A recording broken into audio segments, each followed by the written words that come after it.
Hello everyone, welcome to What If Hollow Knight Faced a War for Hallownest's Throne Part 1. Before we start, please go support Chronicas de Unfan for writing that awesome fanfic. This is the translated version I made, there will be some mistaken characters' gender. An era of strife sweeps Hallownest. The 6 great nations have established their borders, and disputes over control of land are becoming more frequent. The great warlords will not give ground under any circumstances in a constant fight for supremacy and survival. However, in lands far from conflict, a young man whose ancestry is unknown is destined to bring peace and prosperity to these lands at war. The one who must face the command of destiny and raise his name so that it is heard by all. Prologue Tragedia. Iris's countless ages in the past, Hallownest was nothing but a dark, empty place. One of the many cracks that saturated this world. Then he arrived. His awakening marked the beginning of everything. A new silver era for Hallownest. A new beginning. His light encompassed every corner of that empty hole, and with it, his wisdom. He was known by many names. The first of all. The Emperor. The Great Worm. Under her beautiful wings, Hallownest achieved a glory that no one would ever be able to imagine. All the bugs united under one flag, all under wisdom and the gift of mind and thinking. Cities rose, technology, agriculture, and metallurgy developed. The great king's mind had no boundaries, and seeing his people grow was his greatest passion.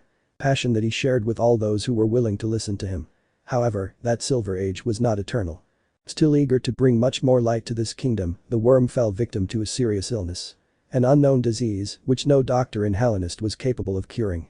His agony became his purgatory, and the great emperor died writhing in the pain of madness. Surrounded by his loved ones and closest friends. No one knows what was the fate of his wife, the White Empress, faithful companion of the worm and his best confidant. Some believe he fled far away. Others think she shared a similar fate with her husband. Others think he was another victim of the internal conflicts and power plays that broke out within the White Palace after Worm's death. Now, the firstborn of the worm was the one who sat on the silver throne, surrounded by vipers and dangerous eminences who only craved power. An internal struggle that divided the court in order to gain the favor of the Hollow Prince and thus control the kingdom under the shadows. This disastrous power struggle within the palace was reflected in the kingdom itself, and the warlords loyal to the worm made the fateful decision to secede from the kingdom. A rupture that would lead to the war for supremacy that has lasted 7 years after the fall of the worm. What was once a glorious empire was now nothing more than remnants spread across the 7 kingdoms of Hallownest. In the depths of the kingdom stood the White Palace, capital of the Pale Empire, where the great city of tears still demonstrated its former grandeur. A kingdom consumed by power plays and murders within the court in a constant struggle for control between loyalists led by Luriel, minister of the left, and the master, minister of the right and highest religious authority of the Pale Empire. The cult of the soul. In the other corner of Hallownest stands proud the nation of the Crimson Silk, led by the matriarch and warlord Harak, the Beast. A nation that thrived in the dark, narrow passages of the ancient Deep Nest. The Weavers were the closest allies of the ancient worm and were the first to declare their independence from the kingdom when they saw all the rot that spread through the recesses of the palace. The Mantis did not hesitate to separate after the outbreak of the conflict. His people were proud, and the way of the warrior did not allow them to tolerate such misdeeds within their capital. Led by the board of 3 lords, the Mantid stand firm under the banner of the Claw of Honor, the nation that will defend their pride and traditions. Another kingdom that could not tolerate the court vipers were the Bees. Queen Vespa had given up her crown to grow alongside the Pale Emperor's prosperity, but this rot that corrupted the silver throne is not even a shadow of its former light. The nation of the Golden Honeycomb is an impenetrable fortress. Her people prospered under the rule of their queen and did not view strangers favorably. The Green Path was a cult of life whose doctrines were separated from the roots of the cult of the soul by preferring a way of venerating their ancestors based on meditation and personal improvement and not on the rest to a higher entity. Their cities were divided by the lush vegetation that grew along their canals, and their moss warriors were masters of ambushes. Entering their territory without adequate preparation would be suicide. And yet, no one knows exactly who rules over the lands of the Green Path, although some speculate that it is the demigod Un himself. Right above the Golden Honeycomb was the Blood Swords. A mob of mercenaries and dangerous warriors who resided in the imposing gladiator Colosseum built during the glorious Silver Age, but now even its walls have asked for its radiance. They have no leader to represent them, and power struggles and barbaric deaths in the halls of the Colosseum are their daily bread. Their only true master is the gene that their contractors are willing to pay them. And finally, above all, is the Jade Crown. Residents of the Moth tribe for generations. The only people aware of the arrival of the great emperor, but now returning to seclusion from the conflicts of the outside world. All, under the grace of the great Empress Radiant, one of the most powerful sorceresses of all time, and whose grace she shared with her followers. However, Hallownest was not only made up of those 7 great kingdoms. Even during so much juggling of power, neutral regions and peoples play in a dangerous balance of equality between the great powers that surrounded them. An example of this is the Ancestral Library, where the emperor himself kept the records and exploits of his people during his reign. Records, which were targets of outrage for the cult of the soul and their interests in manipulating history in their favor. Records, which will not be touched unless the master of knowledge Monomon herself decides so, and there is someone stupid enough not to fear an explosive death by the millions of Uoma that surround the sanctuary of knowledge. And among the many sanctuaries of neutrality in these lands was the border town of Bakumatsu, a haven of rest for all those travelers from the outskirts of Hallownest entering the kingdom. A quiet village. A haven of peace, whose borders had managed to maintain a certain stability with the surrounding kingdoms. And it is in this town where our story begins. Diaresis. Flashback. 7 years in the past. Emperor's Pass was always a busy place. Its main road connected the bustling town of Bakumatsu with the outside world. Its main street was always full of vendors with innovative and high-quality products. Threads of fine strands, honey sake of an impossible quality, wool, fruits and vegetables, meats, and finely crafted metal items. The voice of the criers were always giving some offer. The food stores saturated the passages with wonderful smells. And passers-by always came and went from outside to any region of the kingdom, the Deer Road station being the jewel of the town, which connected to all corners of Hallownest. The Pale Emperor always viewed this region with great interest as a link between the outside world and the kingdom, and he was right. Dozens of tribes and kingdoms outside the caves maintained trade relations and diplomatic treaties to benefit from the prosperity of Hallownest. Everything seemed to be perfect until the emperor's illness began to corrupt his sanity. However, far away from the main canals filled with passers-by, a pair of small feet were running at full speed through the passages of the Emperor's Pass. A childish and smiling silhouette, in whose hands he carried some delicious fences that he had found in the ducks. His little feet didn't seem to know rest, and his peculiar laugh was contagious. The laughter of a happy child. His arrival in the city did not go unnoticed, since many of them already knew him and knew who the vermin was that there ran among all the passers-by. His thin body was always covered by grey clothing, and his white face was marked by 2 huge eyes full of hope. And on its head stood antlers that no other insect has ever had. The little insect hurried inside a modest villa. One with beautiful gardens and a wooden house, somewhat simple for the person who lived inside. His footsteps echoed on the wood outside, eager to reach his destination. A modest room, where the only thing notable was a small table on which rested a papyrus, which was being filled with reports and accounts from one of the most important insects in the town. One who laughed lightly upon feeling the steps of that little boy who without asking permission opened the doors of the place. "Dad." The little boy exclaimed as soon as he saw him inside the room.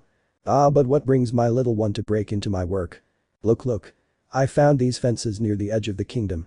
Don't they look great? They have a wonderful color. And what have I told you about going to the edge of the kingdom on your own?"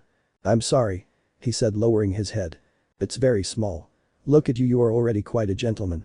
Big and strong. Ha ha ha." They both laughed heartily, while the older insect tickled him playfully and the infant laughed non-stop. Until a third voice stopped them. "Elder Bug-sama, I remind you that these reports must be delivered this afternoon. Ghost-sama, you better not interrupt the daimyo during working hours." The older insect couldn't help but laugh, because both he and the young ghost knew very well how to annoy the one who seemed to be the secretary of the one who ruled over those lands. The daimyo might be the most respected insect in town, but few knew how childish he could be when he was with his beloved son. "Don't bother like that, Iselda Dono, or your face will wrinkle much faster than your age." Neither Ghost nor Elderbug were able to sustain the laughter, a much higher pitch than before. And how not to do it? Yes, the veins that stood out on Iselda's face looked like they wanted to burst if she didn't punch them. However, she always found a clever way to get her way. "And if it's not too much trouble to ask, Ghost-sama, shouldn't I be in school now?" "The school?" the daimyo asked. "It's this I'm leaving already," the little boy exclaimed before running away, avoiding a scolding from his father. Which would be of no use, because later he was going to have a good one. Good heavens. These young people today. "Elder Bug-sama, more letters have arrived from the palace. Apparently, taxes are going to rise again. I do not like this. It's the 3rd time this year," said the daimyo, scratching his forehead while trying to find an answer to everything. "What's going on, Emperor-sama?"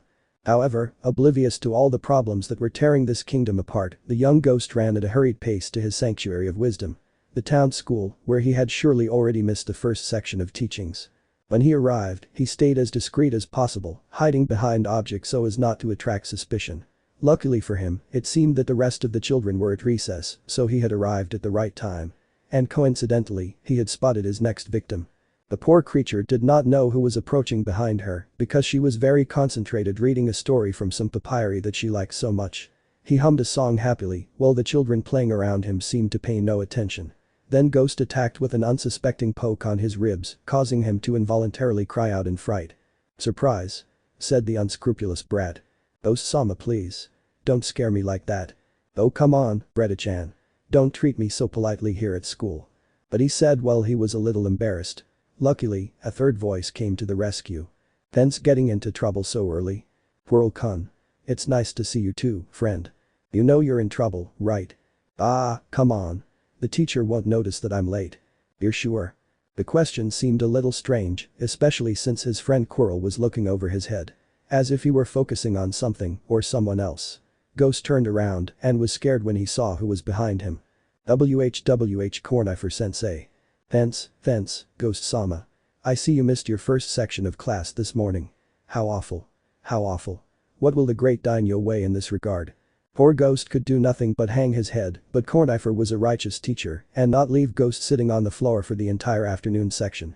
No matter how much his butt hurt, this was better because he already knew that his father would give him another scolding for his irresponsibility. Which, to his surprise, he did not receive that night. That night, Ghost seemed worried during the Cena period. Iselda had already returned home and now Elderbug and Ghost were the only ones present. The daimyo adored the little boy and did not hesitate to listen to his daily antics, but that night Elderbug seemed very worried to the point of having tried only one of the 8 dumplings he had on his plate. "Dad, is everything okay?" The little boy's voice brought him out of his thoughts. Elderbug suddenly reacted. He didn't know how long he had been thinking, but almost a minute had passed without moving. He couldn't deny it, worries flooded his mind, but that was a shame that he didn't want to share with the little one. So without answering his question, the daimyo just gave him a smile while caressing his head right between his horns, something Ghost adored. "My little one, you have grown so much." "Of course. I'm going to be a great warrior, like you. I'm going to be the best in history." Comment that brought a smile to the adult. "There are things more important than being a great warrior." "More important? Like what things?" "Do you know the reason why I am a warrior?" Ghost just shook his head. "I fought many battles, but never because I wanted to destroy my enemy or because I wanted to prove myself the best of all." "So why did you do it?" "To protect what I love most." Words that Ghost would not understand at that moment because at his age there were still many things he did not know, but he still smiled when he felt his father's affection on his head. After a while, Ghost went to his room where he stayed reading one of those fantasy works that he liked so much until it was time to sleep. However, that night he wouldn't be able to do it. "What does this mean?" Elderbug's voice was suddenly heard and Ghost suddenly opened his eyes. His father was talking to someone, but who could it be at this time of night? Driven by his curiosity, Ghost slid the door to his room open and seeing that the hallway outside was empty, he tiptoed to the epicenter of the voices. Soon, the street light on showed him that he was already close to his objective and without making any noise, he hid behind a wall to listen to the conversation that his father was having with some strange insects dressed in silver armor. "Daimyo Elderbug, by the word that the Emperor has put in this order, is arrested on charges of treason against the Empire." The one who seemed to be the captain of the soldiers spoke. "Treason? What a blasphemy. I refuse to accept such slander. I want to speak to the Emperor immediately." "You are not in a position to demand anything. Surrender yourself or we will have to resort to force." Elderbug understood that there was no escape from this one. A quick glance was enough for him to understand that those 8 grey armored guards were no ordinary soldiers. And those insignia that hung on his chest were perfectly recognizable. They were Templars of the Cult of the Soul. The daimyo was thinking about the best way to deal with this problem because seeing how the soldiers put their hands on the handles of their weapons was a clear omen of what was going to happen. Less more than he never parted with his pure katana. But then, a noise behind him immediately terrified him. The daimyo turned around and saw how Ghost had thrown a wooden ornament without realizing it, which echoed in the silence of the night, alerting everyone. "Ghost," he said with his soul about to escape from his chest. "Child. It doesn't matter, capture him and lock him up with the others," the captain of the soldiers mentioned. Ghost backed away in fear when one of the guards turned towards him and began to approach slowly. His armor was imposing, his shield was ridiculously large, and his stinger did not tremble in his hand. Step by step, that one brought you closer and closer as Ghost slowly backed away, shaking his head at whatever fate had decreed upon him. What Ghost didn't know was that destiny itself had other plans in mind. Ghost was not prepared for what his eyes would have to witness. Without warning, a beam of light pierced the soldier who was marching above him at a steady pace. And after a slight second of absolute silence, the soldier's head fell amputated in front of his feet, followed by his lifeless body. Terror took over Ghost's body. He had never been so close to death before, and his pulse immediately skyrocketed. His breathing became uncontrolled, his heart wanted to jump out of his chest. His ears were not able to define the screams that were directed towards him, and only a few words full of fury were able to get him out of that state. Ghost. Corey. The little boy looked up, his eyes still unable to blink in fear. Right in front stood the one he called father, with his back towards him, with his katana raised, still covered in the blood of the insect he had just decapitated, while the rest of the guard drew their weapons ready to face him. Ghost. Flees. Now. Kill the traitor. Burn it all to ashes. At the captain's scream, 6 of the 7 remaining soldiers rushed at Elderbug to end his life. The daimyo soon showed off his incredible skill with the sword, deflecting attacks while his body, now somewhat old, moved with impossible speed. His sword danced over the bodies of his enemies. Finding an opening between his imposing armor was an impossible mission, and a direct hit on the metal plates could break the blade of his sword instantly. The soldier lagged behind and hurried to take the lantern that barely illuminated the gloomy night, throwing it on the thatched roof that quickly began to burn in a maelstrom of destruction. The wooden house had no chance, and within seconds, the fire had already spread everywhere. Ghost was unable to move, gripped by fear, watching his father battle against the warriors who outnumbered them. He was just a kid, a scared kid. One who saw how his father found an opening in the armor of one of the soldiers, amputating his arm from the joint of the elbow. Ghost. Hi. No. The young man's voice echoed over the fire when in front of him, the captain's stinger found a gap in the daimyo's defense, and his deadly edge tore through the chitin plates of his back until destroying the inside of his chest. Elderbug's eyes widened at the cold sensation flooding his body. He could feel the forces escaping his muscles, and his sword fell to the ground, unable to control his hand now. With the last bit of strength he had left, he turned his head, only to see the one he called son one last time. Hui. And that was his last word. The young man had to witness how that bastard captain of the cult of the soul withdrew his deadly blade from the daimyo's body, only to cut off his head with a slash of total contempt. And immediately, he looked up at that terrified boy, unable to move and petrified by the fear of seeing his father die in front of his eyes. At it. Ghost was insignificant to him, and he soon turned around, carrying the daimyo's sword in one of his hands, while in the other he carried his head as a war trophy. All while the rest of the soldiers approached Ghost with clear intentions of ending his life. A reflex action brought Ghost out of his agony as the rumble of footsteps hit the wood. His eyes stopped seeing his father's corpse to see the imposing armored soldier in front of him, with his sword raised ready to cut him in half in the blink of an eye. However, the little boy's survival instincts bought him a couple of seconds as he turned his body at the last moment before being split in two like a piece of bamboo. His father's last words were impregnated in his mind, and with a strength drawn from his anger and suffering, he ran without looking back, leaving in his wake tears of pain that disappeared before the embracing heat of the fire. The soldiers followed him, but their heavy armor held them back, and Ghost was fast enough to reach the back door of his home before being hit. A home that no longer existed, devoured by the insatiable fire and internal wars of a court that he did not even know. For now, the only thing he could do was escape. Ghost ran through the town, but chaos was unleashed everywhere. More soul cult soldiers were wreaking havoc, and hundreds of structures were burning in flames, while hundreds of insects were being slaughtered without knowing why. However, Ghost could do nothing but run with all his might. Over there. Don't let him escape. The young man looked up when a voice was raised among the screams of the condemned. 3 soldiers saw him. Soldiers who wore much lighter armor than the previous ones. Soldiers that he couldn't escape from no matter how hard he tried. Ghost ran without rest. He took alleys that only he knew, but those 3 never lost sight of him. They tried to knock down wooden boxes and any obstacles in their way, but nothing seemed to be able to stop them. And in the end, it was Ghost's own legs that failed. Ghost fell to the ground, rubbing himself in the blood and mud-stained dirt. He tried to get up to continue, but a strong kick to his stomach drained all his strength, at the same time pushing him against a float that broke into pieces from the impact. Barely able to move his body, the young man could only look terrified at those 3, who looked more like bloodthirsty beasts than soldiers. If he made us run, brat. Do you know how much time and effort we have lost because of you? I say that we cut off his legs, that way he will learn not to run away never again. Now, barely able to catch his breath, Ghost was trying his best to back away, but the rubble behind him wouldn't allow it. Those 3 in front of him advanced slowly, while their macabre smiles destroyed the young man's spirit before their weapons destroyed his body. Or so they thought. The sound of a chitin body being cut in two caught the attention of those present. Two of the soldiers looked to the side, only to see their companion's body collapse to the ground in two perfectly separated halves. It didn't take long for them to panic, but before they could even turn around, the same blade that killed one of them went through arms and chests alike, cutting both bastards in half equally. Those Sama. The little boy looked up, a confused and agonized look. He had already seen death so many times that he doubted he could even maintain his sanity.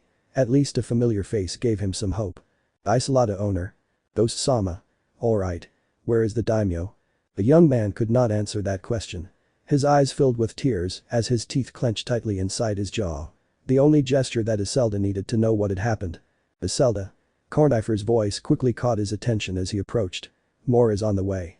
Iselda found herself in a dilemma. She looked at Ghost with concern while he looked at her with helpless eyes. Asking him to tell her what to do. But the answer was the same one he received just a few minutes ago. Please. The insect's voice confirmed what he already imagined. Run away. Save yourself. Run away and don't look back. But. Don't worry about us. We will go after you. Ghost might be an infant, but he was no fool. He could sense the lies in Iselda's words, but what could he do about it? That feeling of helplessness flooded his small, young body, manifesting itself in his bleeding hands, guilt due to the wounds he inflicted on himself. Ghost turned around and as ordered, ran out of town as fast as he could. Instinctively he fled to Emperor's Pass, a place he knew better than anyone, and soon climbed the steep cliffs until he reached safety. And when he was finally able to look back, his eyes fell on that town he once called home, but now it was nothing more than food for the fire, while the screams of the innocent could still be heard from the distance. An event that would go down in history as the tragedy of the Red Night. Vindel flashback. Present. After 7 years, the town of Bakamatsu was rebuilt again, but now it was not even a shadow of what it once was. The emperor was dead. The power of the Pale Palace was divided, as was the kingdom itself. Chaos reigned throughout Hallownest, in one of the darkest eras ever experienced. Corruption, disorder, crime, all evils were catapulted with the current lack of order, and Bakamatsu was one of the worst places to live at this time. Just at this moment, cries of despair could be heard in one of the many alleys of the town. A young girl, who had not even reached the age of majority, screamed desperately for help that would never come, while an insect twice her strength held her arms and laughed maliciously. As well as the other two who accompanied him. The girl did her best to resist, but what would a young woman like her be able to do in a situation like that? Luck had abandoned her, and her future would now cease to shine, forever. But not this time. The moans of lamentation from his two companions made that insect that was preparing to abuse the young woman turn around, only to see behind him an angry figure, filled with a rage that the years could never calm. An insect that hid behind a cloak, but whose eyes would be capable of burning in flames if possible. Immediately, the criminal released the girl. He looked for the knife he had on his belt to end that bastard's life. But before he could even draw it, a dagger rose from nowhere, finding a perfect opening through his mind and into his brain. A brutal and quick death. The lifeless body of the bandit fell at his feet, next to the corpses of the other two, who had already been blinded by their own hands. A mysterious insect covered with a hood that hid its body and face. One who turned around and left, but not before dedicating a single word to the girl who was barely able to calm down from the terror she had experienced. Chap. 1 Revenge. The footsteps echoed in the intricate streets of Bakamatsu. The night was dark as the abyss itself, and Ghost's silhouette disappeared for moments from everyone's sight. No one would be crazy enough to walk around at that late hour of the night, fearing a fate worse than death. Yet there he went. The reincarnation of revenge and suffering has flesh and exoskeleton. A ghost from the past that had come to proclaim the omen of new and dangerous times. His walk, but it was not without purpose, as his athletic feet eventually to a store. A store that he knew very well, and that unexpectedly, was still standing just as his memories described it. Despite the hour, Ghost opened the door slowly. It was incredible how everything seemed to be in the exact place where I remembered it. A fragment of the past that had been frozen in time. Not like that rot that now surrounded what was once a prosperous and beautiful place. What would his father think if he saw what was left of his past glory? However, if Ghost's thoughts were correct, it would be best not to dare disturb the owner. A being that could be taken lightly, but was best left undisturbed. So he simply sat cross-legged on the floor and waited. If the person he was looking for was still alive, he should have already realized what was happening. So it was. Who are you, and what are you doing here? Ghost breathed regretfully, because he didn't need to open his eyes to know the danger that threatened his life.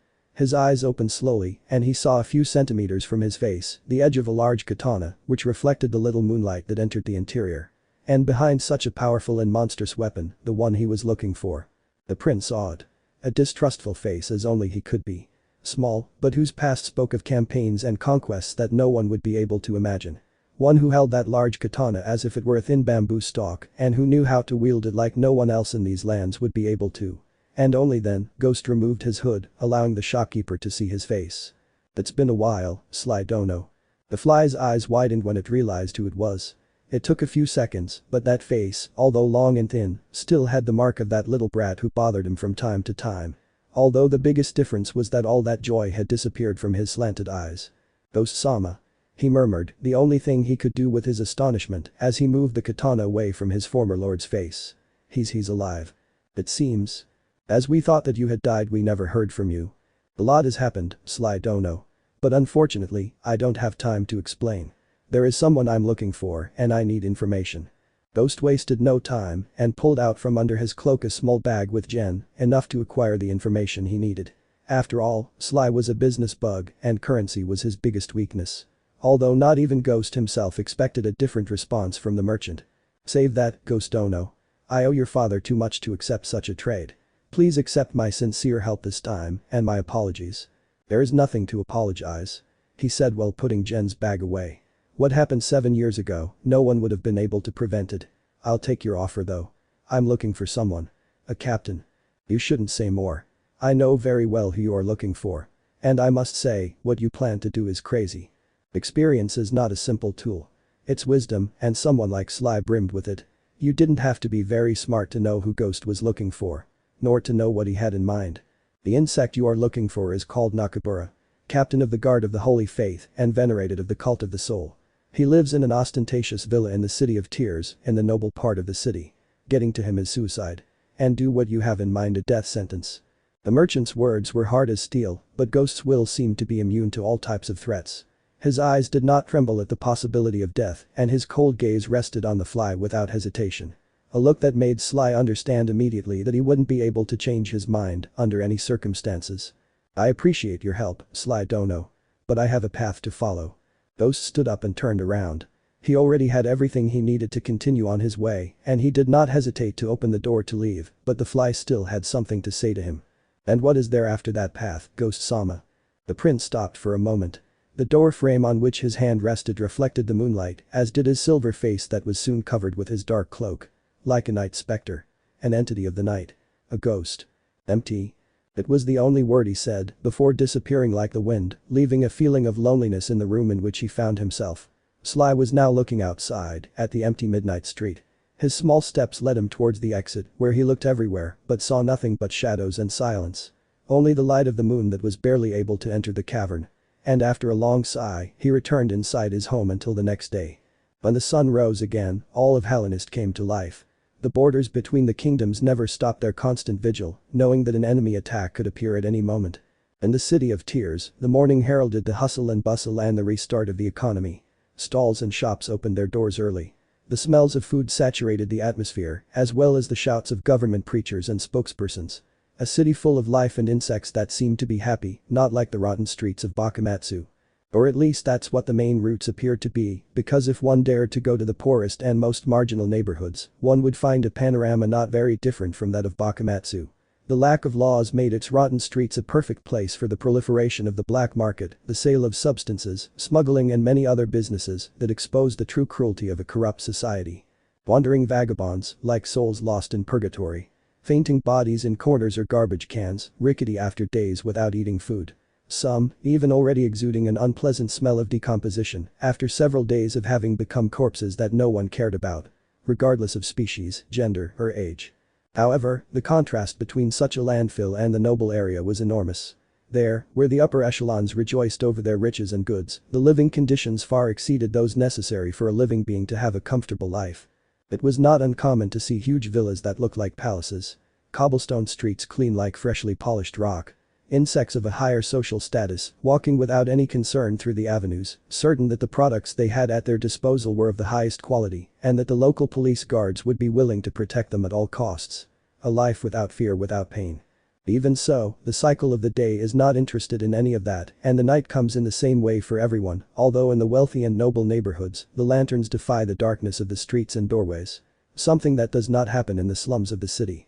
At that precise moment, an insect with a peculiar character, stripped of its armor, remained in front of his desk, reviewing reports and documents about things that seemed banal and unimportant. But I had to check that nothing was out of the norm. It was the daily routine. He would lock himself in his office after dinner and spend about an hour reviewing the reports. Most of the small incidents occurred in the residential areas, although the ones that caught his attention the most were from those officers in the noble area. He was sitting on his comfortable chair, reclining and with a pamphlet in his hand. When the door to his office opened and a maid entered with a tray in her hand. "Here is your tea, Nakamura-sama." The young woman's voice was submissive and not raised in tone. The voice of someone who has lived in servitude for so long. The officer grabbed the cup and took a sip, and if he had been anywhere else, he would have spit out the drink and thrown the rest on the floor. But not in his office, although the disgusted face he made was clearly visible. "This is rubbish. Go ahead and make some decent tea," he said angrily as he placed the cup forcefully on the tray and woe betide the young woman if she accidentally slipped and fell to the floor. "Yes, immediately, Nakamura-sama." And with her voice muffled and her head lowered, she left the place, but not before gently closing the door, afraid that the slightest noise would put her master in a bad mood. A shame. That was really delicious tea, but that bastard couldn't care in the slightest. And so it was, because his eyes focused again on the manuscript he carried in his hands, indifferent to what he had done and the shadow that stalked him. Just above his head, like a vampire stalking its prey, a hooded silhouette remained inert on the wooden beams of the ceiling. A place where the light from the lantern barely reached. A place where he could see his prey, looking for the exact moment to pounce on it without being seen. Moment that had just arrived. The shadow fell from a height, but its landing was as silent as the breathing of a corpse. His loose cloak fell just behind him, as softly as he himself had fallen, as if he himself were darkness and silence materialized. The captain did not even notice his presence, and that very comfortable chair on which he was resting would not allow him to see the shadow that fell silent behind him. A being whose empty eyes showed no expression, but its soul exploded in rage for its victim. Remember, Ghost. It is the hunter's responsibility to give his prey the quick and painless death. An echo of his past came to his mind, and the words of the one he called mentor echoed in his head. Words that I would follow to the letter. The more passionate being would have beaten the one who took his father's life from him in front of his eyes. Make him suffer. Make him experience the most agonizing carnal pain he could possibly infer. But not the one who had now found his long-awaited moment. The left hand was raised, and in an impossibly fast movement, the captain's mouth was sealed, unable to scream or call for help. Although this was only insurance, because the dagger that Ghost carried in his other hand immediately buried itself in his throat, making the gesture of speaking impossible in itself. A quick death and perhaps painless. The captain's hands were not even able to do anything to defend themselves, and now they fell lifelessly pointing towards the ground. The papers they were carrying fell to the floor, scattering randomly on the wooden surface. Ghost withdrew his deadly dagger in a clean movement that barely spattered any blood. He cleaned it with his victim's clothes and hid them again under his cloak. It was done. His revenge had been perpetuated. A burden that fell from his shoulders but now left a meaningless void for him. His gaze turned slightly to the side, where something he had seen since arriving caught his attention. His slow walk led him towards a desk where his beautiful katana rested like a trophy. What a waste for such a majestic weapon. His father's gun. Ghost did not hesitate to grab it and appreciate it in great detail. The black scabbard with gold details was in perfect condition, and its gold hilt and velvety handle was as majestic as he remembered, as was that flat-faced golden cheekbone. His desires forced him to unsheath it, and he was perplexed as he admired its majestic edge. A pure hour, forged by a wonderful craftsman. Unwavering. Unbreakable. Incapable of losing its edge. Such was his alienation that Ghost was not able to hear the approaching footsteps, and it was not until the door to the room was opened that he was able to react. "Nakamura-sama, here I bring you another." The young servant's voice was muffled when she looked up and saw the arms hanging from her master. His heart clenched in his chest, and his throat felt an overwhelming need to scream. However, none of this was possible, as Ghost's powerful arm pushed her inside and covered her mouth so that she would not be able to call for help. The young woman writhed, doing her best to free herself from a grip from which she could not escape. She struggled for several minutes, crushed against the ground, while that insect subdued her and covered her desire to scream for help. But after a minute, he understood that there was no escape. The young woman stopped fighting, but that didn't mean her heart had stopped beating in terror. Her eyes raised, and she saw with terror that hidden insect that did not let her escape. Her retinas crystallized, and soon, a tear ran down her cheek, so afraid of meeting death just as her master had done. And only then, Ghost slowly removed his hand from his mouth. "Please, please don't hurt me," he begged in a whisper, while he felt a lump forming in his throat. The tall insect said nothing. She stared at him for several seconds and tried to bring her hand closer to his face. The girl turned her face to the opposite side, closing her eyes fearing the worst, but her surprise was great when that terrifying hand gently rested on her chin. "I would never hurt you, Greta-chan."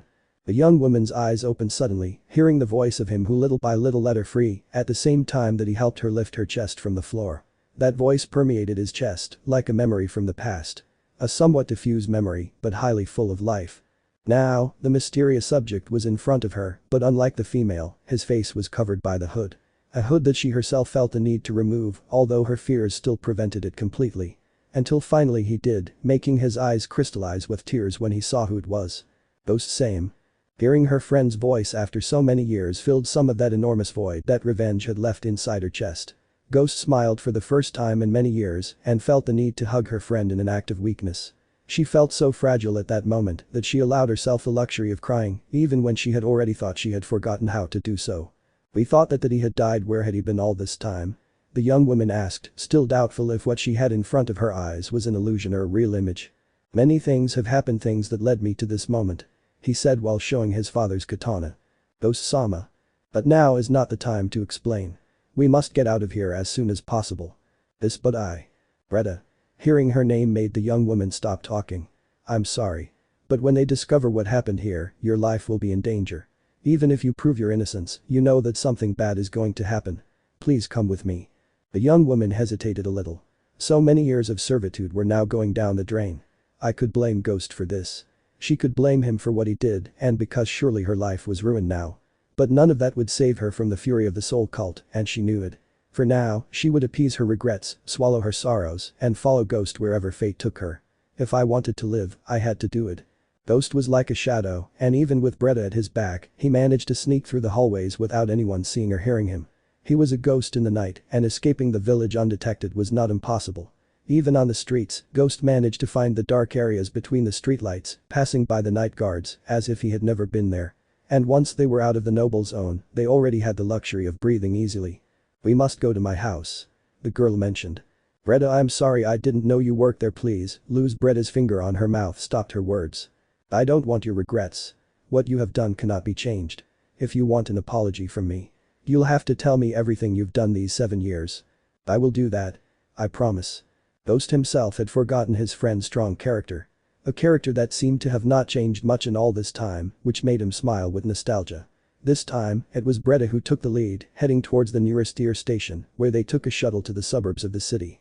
Just thinking that his friend was living in such deplorable conditions made Host feel heavy in his chest. Working like a slave in the house of someone so wealthy, only to live in a place as disgusting as this. This society was rotten to the core. The Pale Emperor would be crying in his grave if he saw what his majestic creation had become. Greta guided Ghost through the dark passages. His walk was fast and for good reason, because walking at that time of night on those streets was very dangerous. Luckily, they both arrived at a seedy building without any mishap occurring. Where Greta lived, in one of the 4 apartments on the 3rd floor, the last of them all. The place was small. Having only 2 rooms.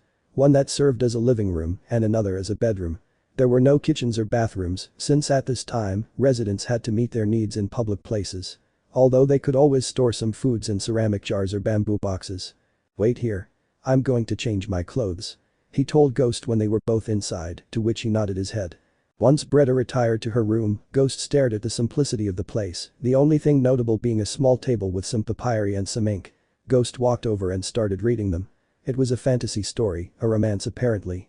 A story that had been handwritten on papyrus. "It's just a hobby. It helps me stay sane in all this chaos." "Did you write it?" "It's not bad at all. I remember you always liked adventure and romance stories. You used to read all the scrolls at school. I see that you remember.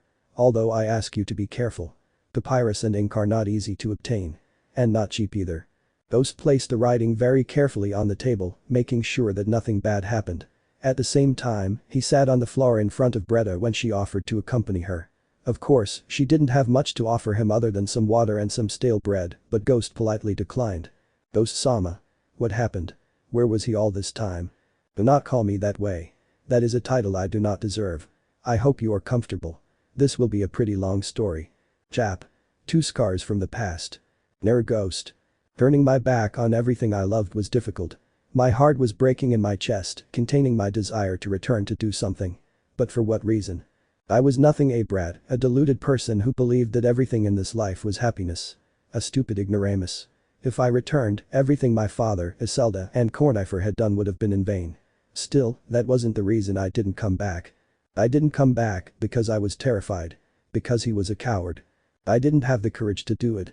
I turned around and ran with all my strength towards Emperor Pass, without looking back. Without thinking about anything other than fleeing. In saving my life, how egocentric of me. I knew Emperor Pass like the back of my hand. I spent almost my entire childhood exploring those passages, so it didn't take me long to find a cave to shelter in. A silent grotto, where the only thing you could hear were my own cries and cries. Still, I could hear the crackling of the fire, the screams of the inhabitants of Bakumatsu being slaughtered. I heard them inside my head as if I were still in town, and I cried for a long time.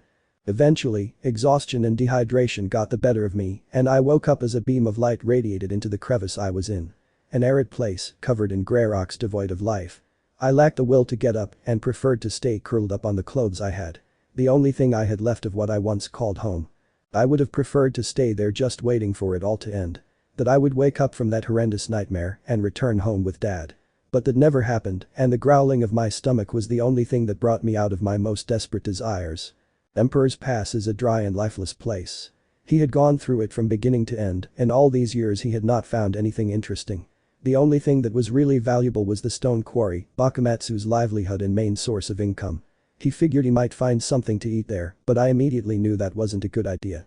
Soul cult soldiers were everywhere. They had secured the main road out of Hallownest and had taken control of the quarry.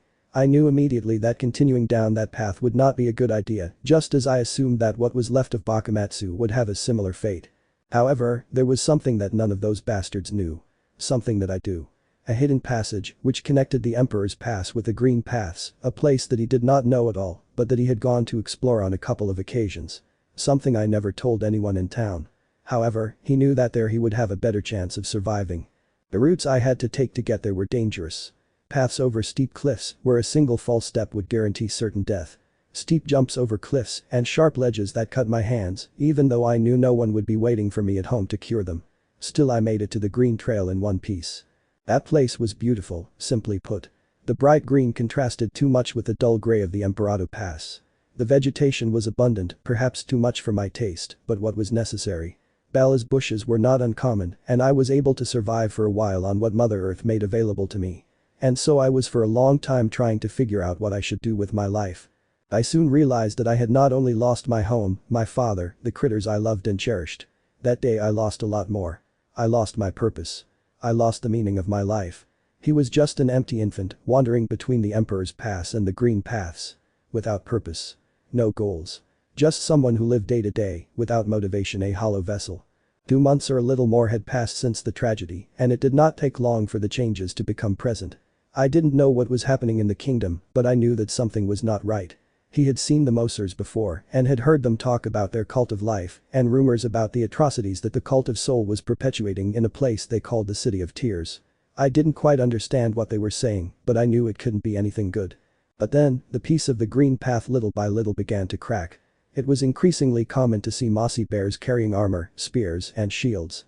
He could recognize a soldier when he saw one, and they were becoming more and more numerous. The same was true of Emperor's Pass and the growing cult soldiers. Even someone as ignorant as me knew something bad was going to happen. And so it happened. One day the earth began to shake. I awoke from my sleep, for the sun had not yet illuminated the passages of Hallownest when the constant noise brought me out of my dreams. I was scared, confused. I heard sounds that I didn't fully understand, but that were very familiar to me. My curiosity was greater than my fears, and little by little I got closer to the origin of such disturbances. Always hidden, always afraid. Until I saw them, from the safety of the cave I was in. Thousands of insects were killing each other, which in my eyes was completely meaningless. One of the passages of the Green Path was the first witness that this era was coming. An era of conflicts and rivalries. The soldiers of the cult of the soul were easily recognized by their grey tones, which invaded the territory of the Mosses, proclaiming the death of the false faith.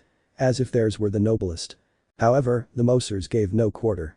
Unlike the arrogant people in grey, they were protecting their lives, their beliefs, their families. Something I longed to have been able to do that fateful day in Bakumatsu. Everything was a disaster. The bright green of the passages was stained with the foul smell of scarlet. Hundreds of souls thrown away, wasted by any banality. Because no matter the reason, killing someone never has an acceptable justification. I was shocked at such a scenario that no child on this earth should appreciate. I was so scared that I could only react when I heard a scream a few steps away from me. I looked down and saw them. A soldier of the faith cult and a Mossy, battling and trying to kill each other. The bastard in grey had amputated his opponent's left arm, and even having his victory, he continued to attack again and again. That bastard wasn't satisfied with a simple victory, he wanted his death. The Mossy stayed on the floor. His only hand could only hold the shield, with the sole intention of defending himself. He had already given up, but he didn't care about the soldier of faith in the slightest. I saw them and memories saturated my head. Those memories of the night that I will never be able to forget. I recognized the fear on the Mossy man's face. The same fear that I felt and all those of us who couldn't do anything. The sword of the soldier of faith knew no mercy, and its increasingly weak edge left nothing to do with creating fractures on the defender's shield. But two hands are stronger than one, and eventually, his shield could no longer be held. The Mossy lay on the stem of a vine, exhausted, looking at him and asking for mercy. One that the bastard of faith would not give him, with his sword raised ready to end his life. I couldn't allow it. At the age of 11, only 11 years old, I embraced the rage within me. All the negative emotions that the image of seeing Bakumatsu in flames, my father dead in front of my eyes, my friends running for their lives. Everything, I made them mine. I came out of the hole in which I was and took the spear of the moss that had been resting on the ground for a long time, and its sharp tip made its way between the carapace and organs of the soldier of faith. All because of the will of my hands and my desire for revenge. The dead body of the soldier in grey fell to the side, and the spear embedded in his back continued its trajectory. The moss-eater and I looked at each other. He shocked. I terrified. And my nerves forced me to run back to the hole I had come out of, still ignoring the voice of the one I had inadvertently saved. And I never looked back. Once I returned to the caves, I found peace around me again, but the chaos in my mind still continued to reverberate in my consciousness. I had killed someone, no matter the motive or the guilt. My 11-year-old hands had been stained with blood, and the worst thing of all was that I never thought I had done the wrong thing, but everything contrary. Something that wouldn't let me sleep for a few days. Some time later I heard the news. The Mosses had won. And those bastards from the cult of the soul had returned from the hole they came from in the City of Tears. But the damage was done. The peace of the kingdom had been compromised. The first stone had been thrown, and war songs echoed in dreams. The silver era that the Pale Emperor had created shattered into pieces, as did this kingdom. I, on the other hand, continued aimlessly in these lordless lands. The fact that I had ended someone's life didn't affect me in the slightest, and that was something that surprised me, and not just me. 5 days after the battle incident, I was hunting on the outskirts of Senderos Verdes. Soon my body needed more than just berries, so I had to make my own, and a branch I sharpened with a stone was my first attempt at hunting. And I will never forget the happiness of hunting my first tick-tick.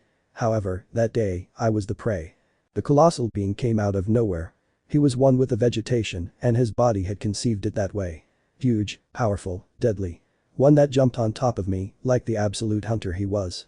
One who carried a huge sword that I had never seen in my life. One who looked at me defiantly, and the one I would later call teacher. He told me that he never really had a name of his own, and Master was the nickname he chose when he took me under his clutches. He had been watching me since the Bakumatsu catastrophe, waiting for someone as weak as me to die by the hand of cruel life. But that never happened. However, that day when he saw me end the life of that soldier of faith, he began to show interest in me. He was always watching me, and when he appeared in front of me, and my spear was raised before my fears surfaced, he began to laugh satisfied. The master welcomed me under his roof, a small monastery, located in a forgotten passage of the Green Path.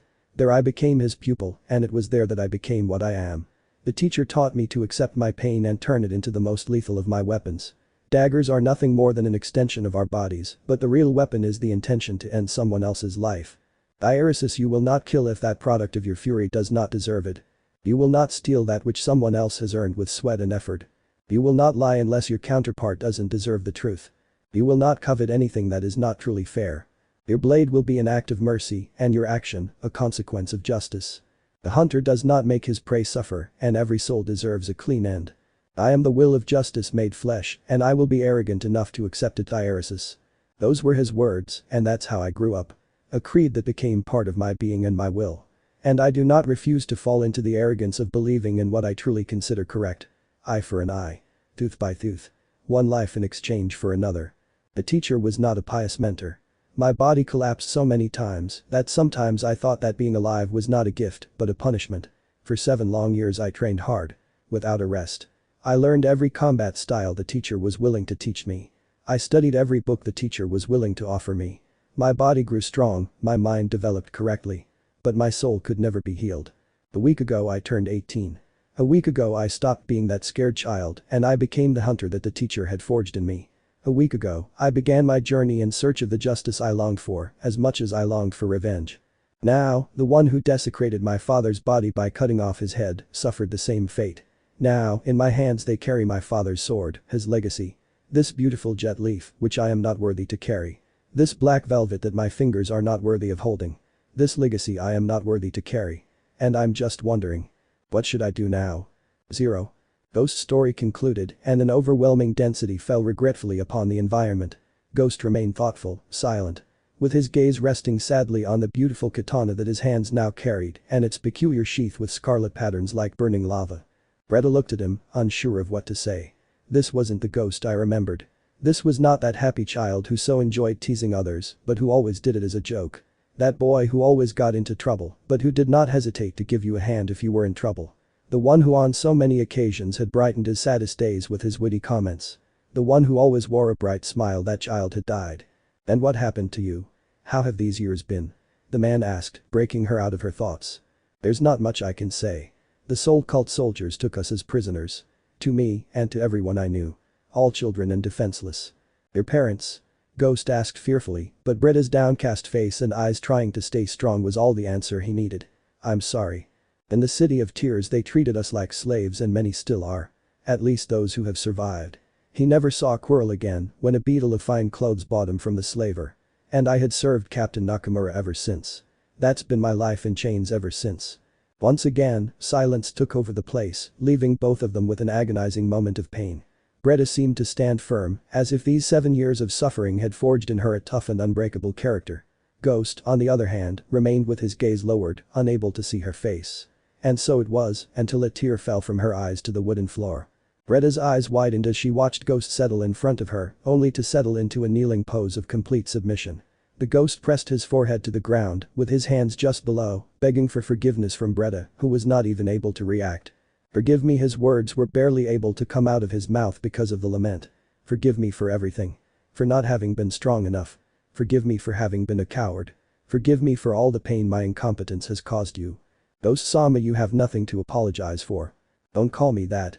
His pain exploded in his chest, still unable to change his pose. I don't deserve to be called with respect. I don't deserve anyone to call me respectful. I never deserved it. I am not my father, I am not even a shadow of what he once was. Seeing Ghost in that state made Bretta feel quite distressed. No matter the circumstances, it seemed that Ghost simply wouldn't be able to accept. It was broken like a broken pot. One that would not be able to contain anything inside unless it was repaired with will. Very well, if it is your will, so it will be, Ghost-san. However, I cannot blame him for something he was not guilty of. What happened was a tragedy that none of us had been able to stop and we all suffered equally because we were all equally weak. We were children. Ghost's posture relaxed a little at those words. His back rose a little, but not his head. His gaze was not yet strong enough to see her in the eyes. Not with those tears that fell from these. And you are right, you are not your father, you are not the shadow of what once was, you are not, and you will never be. Hard words that penetrated Ghost's heart. And do you know why? This last question was a total surprise. So much so that the pain in Ghost's chest was defeated by his doubt, raising his head and finally facing the person before him. Only to see eyes as crystalline as his, on the verge of tears because of the same helplessness he felt. You know why? Bretta asked a second time, but Ghost could only shake his head, his throat unable to form words at that moment. Because you are Ghost. And that, what does it mean? That's something that only you can answer. Chap. 3 dragged like rats. Dun dun dun. Barely the first rays of the sun illuminated the passages of Hallownest when the rumbling of the door caught the attention of the two inside the residence. This was definitely not visiting time and they were both already imagining the worst case scenario. When Bretta left her room, she could see Ghost, who had slept on the living room couch, hidden behind the door and with a dagger in his hand, ready to execute anyone who was outside the room. Both he and the young woman looked at each other and just by nodding their heads, they knew what they should do. Had he already discovered them? How was it even possible that they had located them so quickly? If they were the soldiers of the soul cult, they should act immediately. Survive at any cost and flee as soon as possible. Bretta approached the door while Ghost remained hidden like the shadow he was. The young woman's heart began to beat with fear, the ghost's grip on her dagger grew stronger. 10 seconds increased their fears when the door was knocked a second time from the outside. Then, the young woman finally opened the door. "Hello, Britta-chan," said the male voice of the subject in front of the door. "Kenichi? What the hell are you doing here? And are you drunk? So early?" No, Britta-chan, I've only had a few drinks." Ghost didn't know who this guy was, but it was clear that Britta didn't feel very comfortable with his presence. Furthermore, the way he spoke was very inappropriate to the point of not knowing if he was in full use of his faculties. For now it was better to remain silent and listen. "Kenichi, I don't have time for you right now. I'm busy." "Oh, come on Britta-chan, let's have fun, come on, I know you like it." "Kenichi, just go away. I'm not in the mood for you." "Oh, Britta-chan, don't be so mean to me. He told you to leave." Ghost's sudden voice chilled the blood of both the man present and Britta, who did not notice how he came out of hiding and positioned himself behind her. Now, Ghost was able to see this low-life thug with his own eyes. A beetle that caused him repulsion as soon as he saw it, with a bottle of alcohol tied to its right claw and features that could not be more striking. Although without a doubt, nothing stood out more than that cut he had from one side to the other of his face. Surely a consequence of his actions. Even the most bloodthirsty predators know when they're in danger, and Ghost's presence behind Britta's back spoke for itself. The way she looked at him. The way those empty eyes burning with anger penetrated his soul. The grimace of disgust that his mouth was unable to hide. The hands under his cloak, which possibly hid a mortal danger. It was more than clear that it was better not to mess with this guy. Wow, calm down buddy," said the beetle, trying to hide it. "I'm sorry, I didn't know that Britta-chan had another client. Anyway, see you later honey, I hope you're ready for the big Kenichi tonight." Ghost trained hard to control his emotions. His angry face didn't relax for a second, but every word that bastard spat filled him with more and more rage. The temptation to grab his daggers and activate his predator instinct was about to explode, but luckily, it was Britta's own voice who calmed the waters with even more confusing words. "Kenichi, I need your help." Both the beetle and Ghost were unable not to be surprised, as this was an intervention that neither of them expected. But Britta still had more to say. "I need you to help me. Use your contacts to get out of the City of Tears." "Leave the City of Tears? It's a joke. You know it's not that easy. And since yesterday the guard has been crazy. Well, I heard that a high command of the Cult of the Soul was found dead. I'm sorry precious. But that wouldn't be possible." This time, the beetle's voice became much more serious. As if he knew very well when he should take things as a joke and when he shouldn't. And this was clearly one of those occasions. "Please, Kenichi. It's the only favor I'm going to ask of you in this life."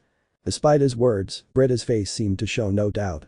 The beetle could notice it and immediately understood that there was a good reason behind such a sudden attitude. Still, he had a code. One that could not be ignored at anyone's request. "Very well, I'll do what I can, but you know it's not going to cost you cheap. I'm not saying this for myself but because the person I have to talk to will not accept favors. What do you have to offer?" Britta was silent for several seconds, really thinking about an answer. Ghost only clenched his fists in helplessness, knowing that this was his fault and that he couldn't do anything to stop it. Causing pain to others, it was consuming him but. All. The young woman's voice brought Ghost out of his thoughts. "What about everything?"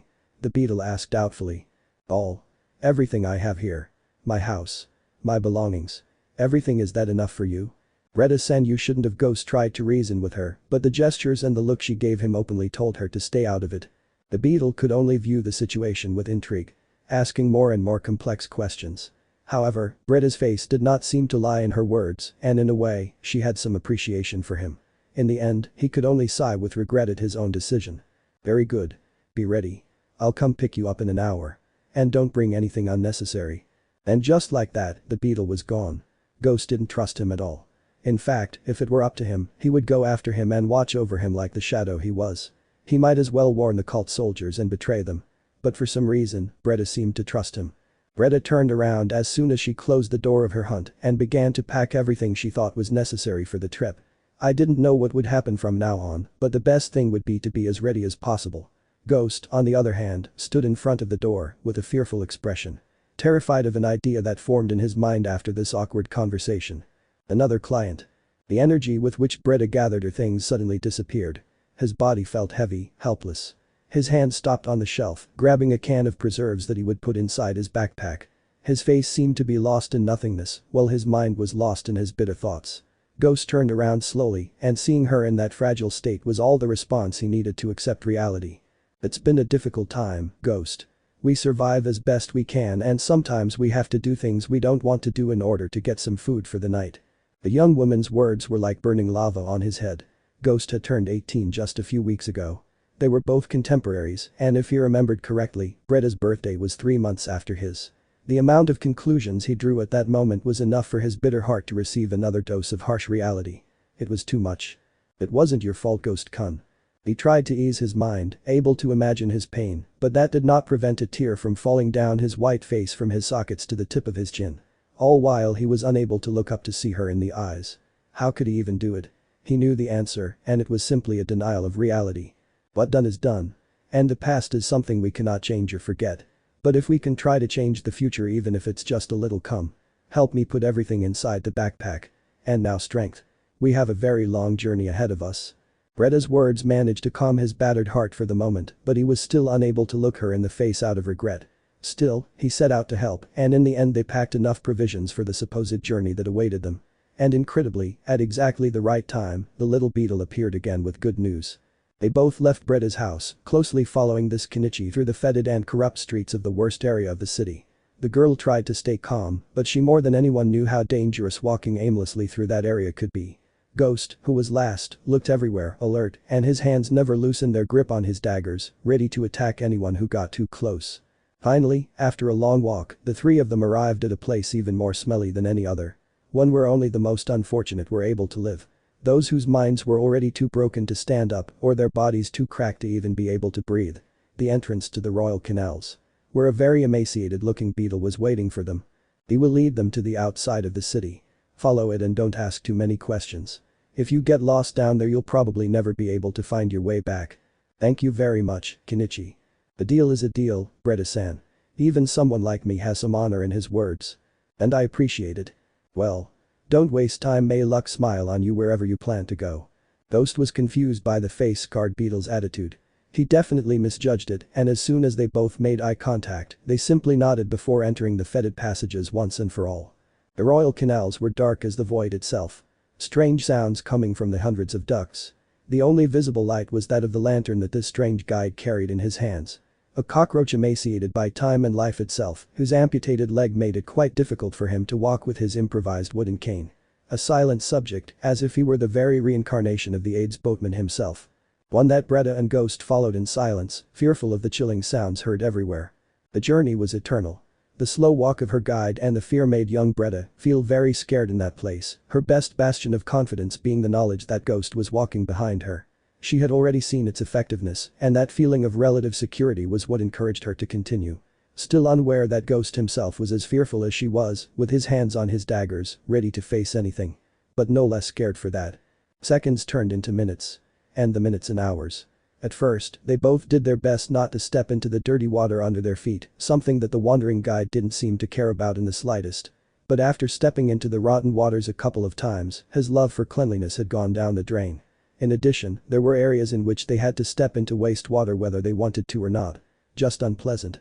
However, neither of them could contain their excitement when a light much stronger than that of the guide's lantern became present. A light at the end of the tunnel, which indicated their exit from those fetid pipes and their arrival in the fungal wastes. Bretta and Ghost continued on, peering excitedly at the end of the pipe where the sewage fell and seeped onto the ground.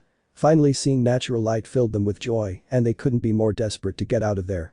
Something that could not be said of the old cockroach, which remained hidden in the darkness of the drain, as if the light from outside itself were carcinogenic to its kind. And without saying a word, he turned to leave. Wait. Bretta's sudden voice stopped the wanderer, and with his smooth walk he turned around, only to see the young woman rummaging through the heavy backpack that Ghost was carrying. From inside he extracted 2 cans of food and then went back into the dirty pipes to gratefully place them in the hands of his guide. He looked up, and his eyes looked at the young woman for the first time since she began to follow him. Moon-wide eyes, unable to see anything, but showing genuine gratitude. And with just a nod of his head, he thanked the good gesture and returned to his misery with his slow walk. Ghost couldn't help but feel the warmth in her chest, knowing that in her friend's heart there was still some light left despite how cruel these years were to her. They gave him hope. Well, now where to? The young beetle asked, even though her companion did not have the best of expressions. Bretta-san, the path I must follow is not something you want to see with your own eyes. I will escort you to the green path. The Mossiers are a quieter people and do not view outsiders as intruders. The green path worships nature and accepts into its ranks anyone who is willing to accept Mother Earth as the one true goddess. I know it won't be easy, but I believe that a peaceful life will be much better than anything my path can offer you. But, Ghost-kun, what are you planning to do? I do not know. But I do know, it won't be pleasant at all.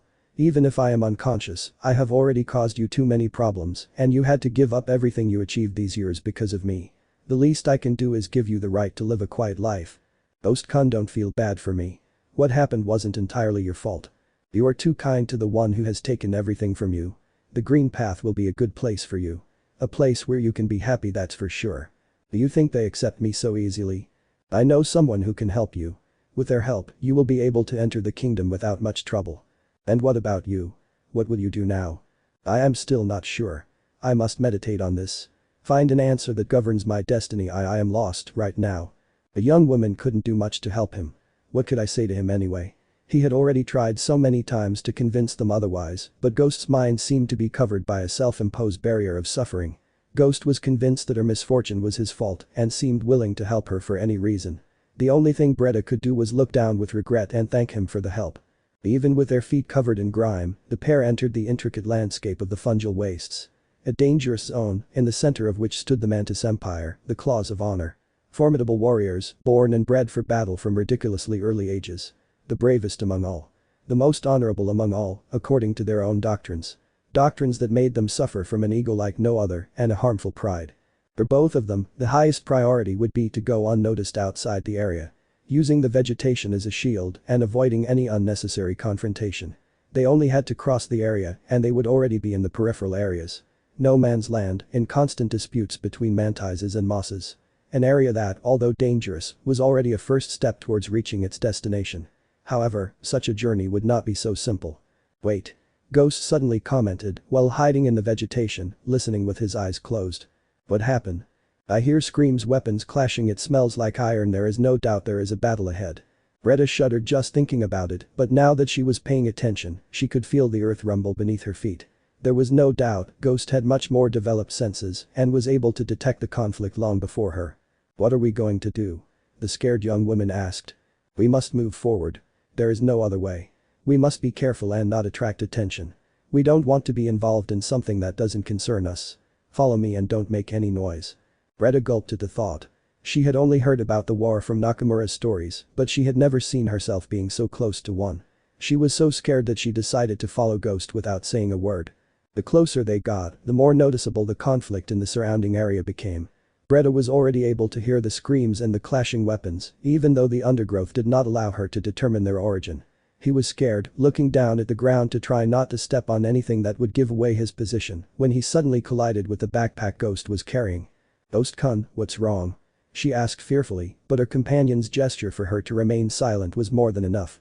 Ghost was static, looking through the undergrowth through a space that the dense vegetation gave him to observe what was happening. Breda tried to get closer to look too, but the image she saw shook her to the core. I was there. The true terror of war. A small group of mantises, fighting with all their might to contain a large unit of Pale Army soldiers from the City of Tears. Recognizing them was easy, as they carried those unmistakable flags with the king's mark.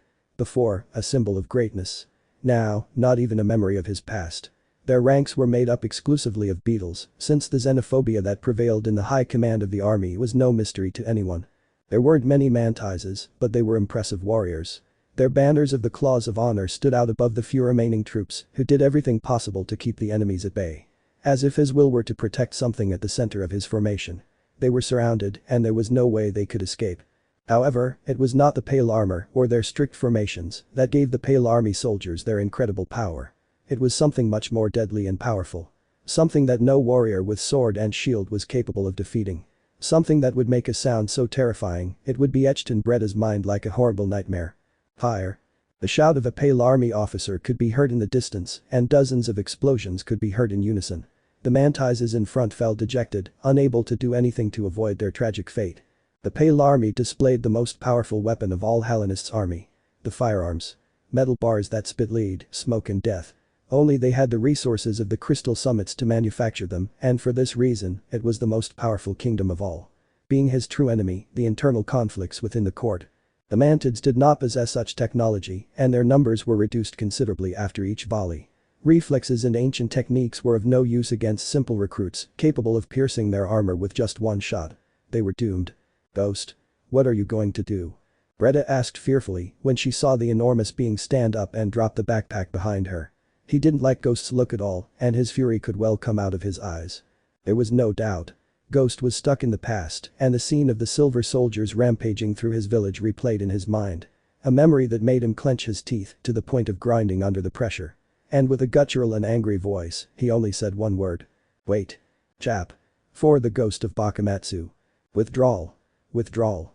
The voice of a mantis rose among them all. After the last volley of shots from the Pale Army musketeers, the first line of mantises fell without any chance of defending themselves. Those weapons that spit fire and metal were brutal, and combat in an open field gave them an insurmountable advantage, even with their slow reload rate. The mantis tried to follow orders, but the enemy infantry would not allow such a retreat. A pincer attack blocked both flanks, and behind them, a pronounced elevation cut off their path. The one who seemed to be in command of the mantid forces saw the possibility of scaling such a slope, since the beetles of the Imperial Navy would not be able to follow them. Still, there they would be too exposed to the fire of the Imperial blunderbusses. Attacking one of the flanks with all their forces seemed to be the best option, but if they failed and became stagnant, they would quickly find themselves surrounded by the opposite flank when the enemy troops were able to finish them off. The same thing happened if they decided to attack the musketeer squads at the front, where the more armored grey soldiers were also located. What should I do? However, the desperate decision of the mantis in charge had to wait a few more seconds when to the right of him, he heard the commotion coming from the ranks of the opposing side. His gaze immediately turned, and he could see how behind the enemy ranks, something seemed to disturb the perfect testudo formation that so characterized the Imperial infantry. The private Imperial soldier, he had a square wooden shield and a 5-foot-long spear. A Dumeru armor of white-dyed leather, which covered his chest and back alike, as well as the upper part of his thighs, genitals, and buttocks. The heaviest units had iron-banded Oyoroi armor. Some carried katanas, and others carried yaris, a specialized spear, the use of which required more practice, but was equally effective and lethal, depending on the soldier's skill. They also had helmets, unlike the previous ones, for greater protection, as well as shin guards, and some wore gauntlets. However, none of that seemed to be enough to stop whatever was tainting the perfect Imperial formation of the White Right. The mind in charge of the Mantid saw this commotion and did not waste the opportunity. All. With me. The officer in charge of the small Imperial army smiled with pleasure as he saw how his prey fell into his trap. Indeed, his plan was to force them to attack one flank to surround them with the opposite flank, and it did not take him long to give the order to mobilize the troops. What he was unaware of was the fragility of the right flank due to causes that both he and the thinking head of the mantises were unaware of. Mantids were exceptional warriors, and biology itself had conceived it that way. Athletic and fast bodies.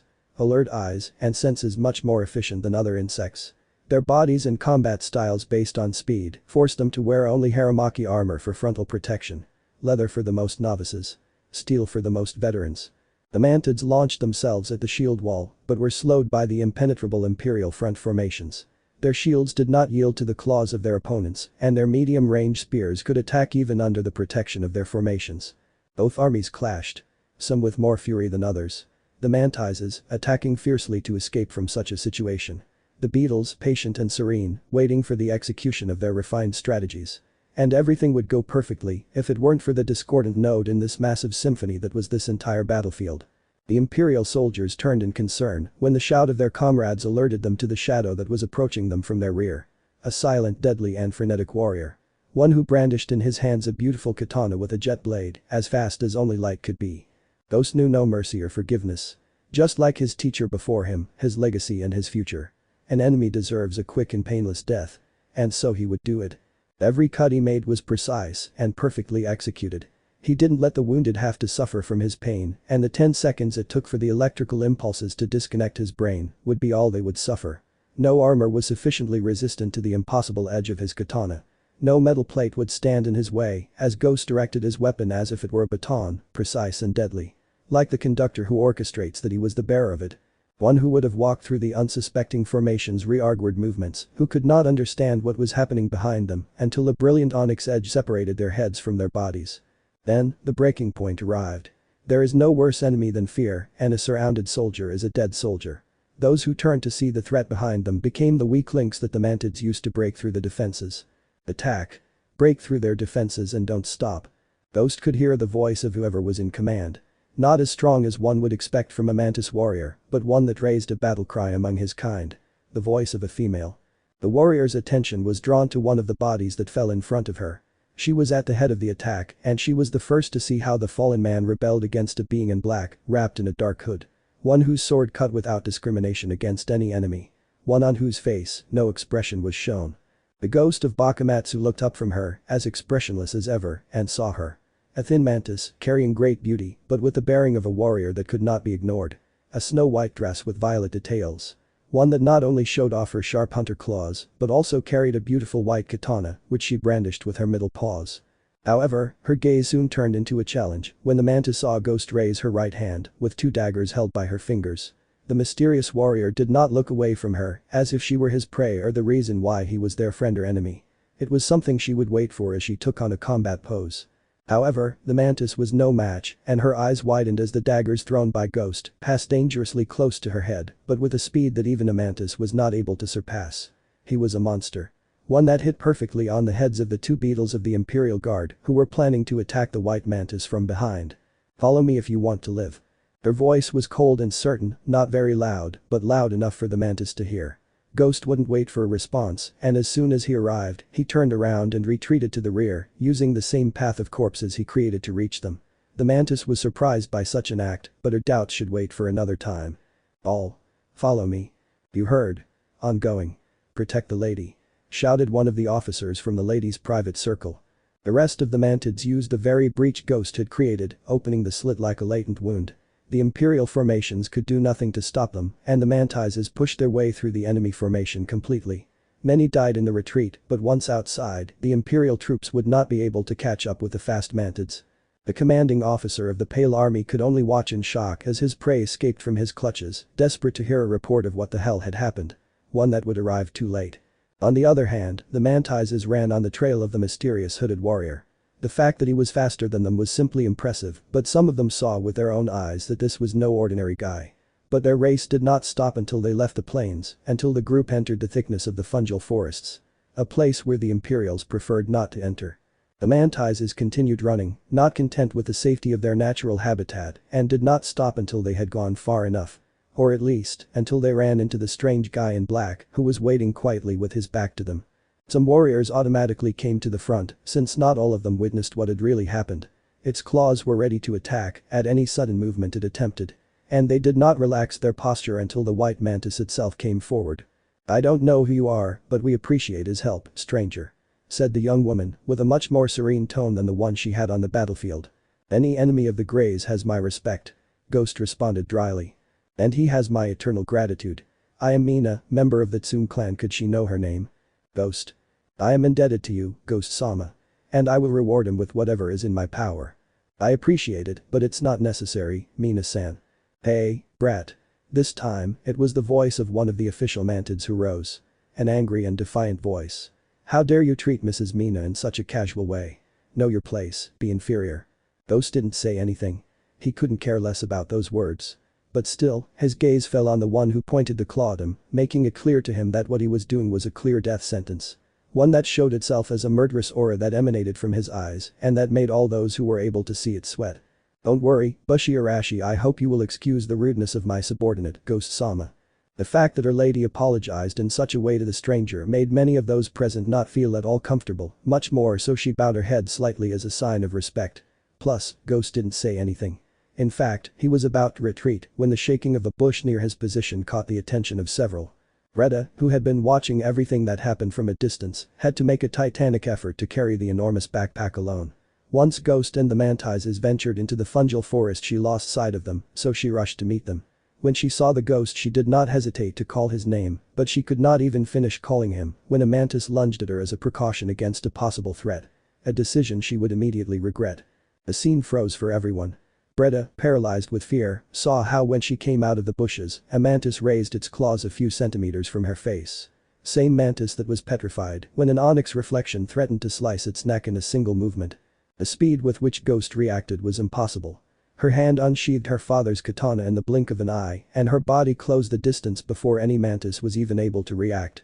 Now, that mantis that only had the objective of catching Bretta and immobilizing her was petrified when she saw herself as the target of the warrior in black.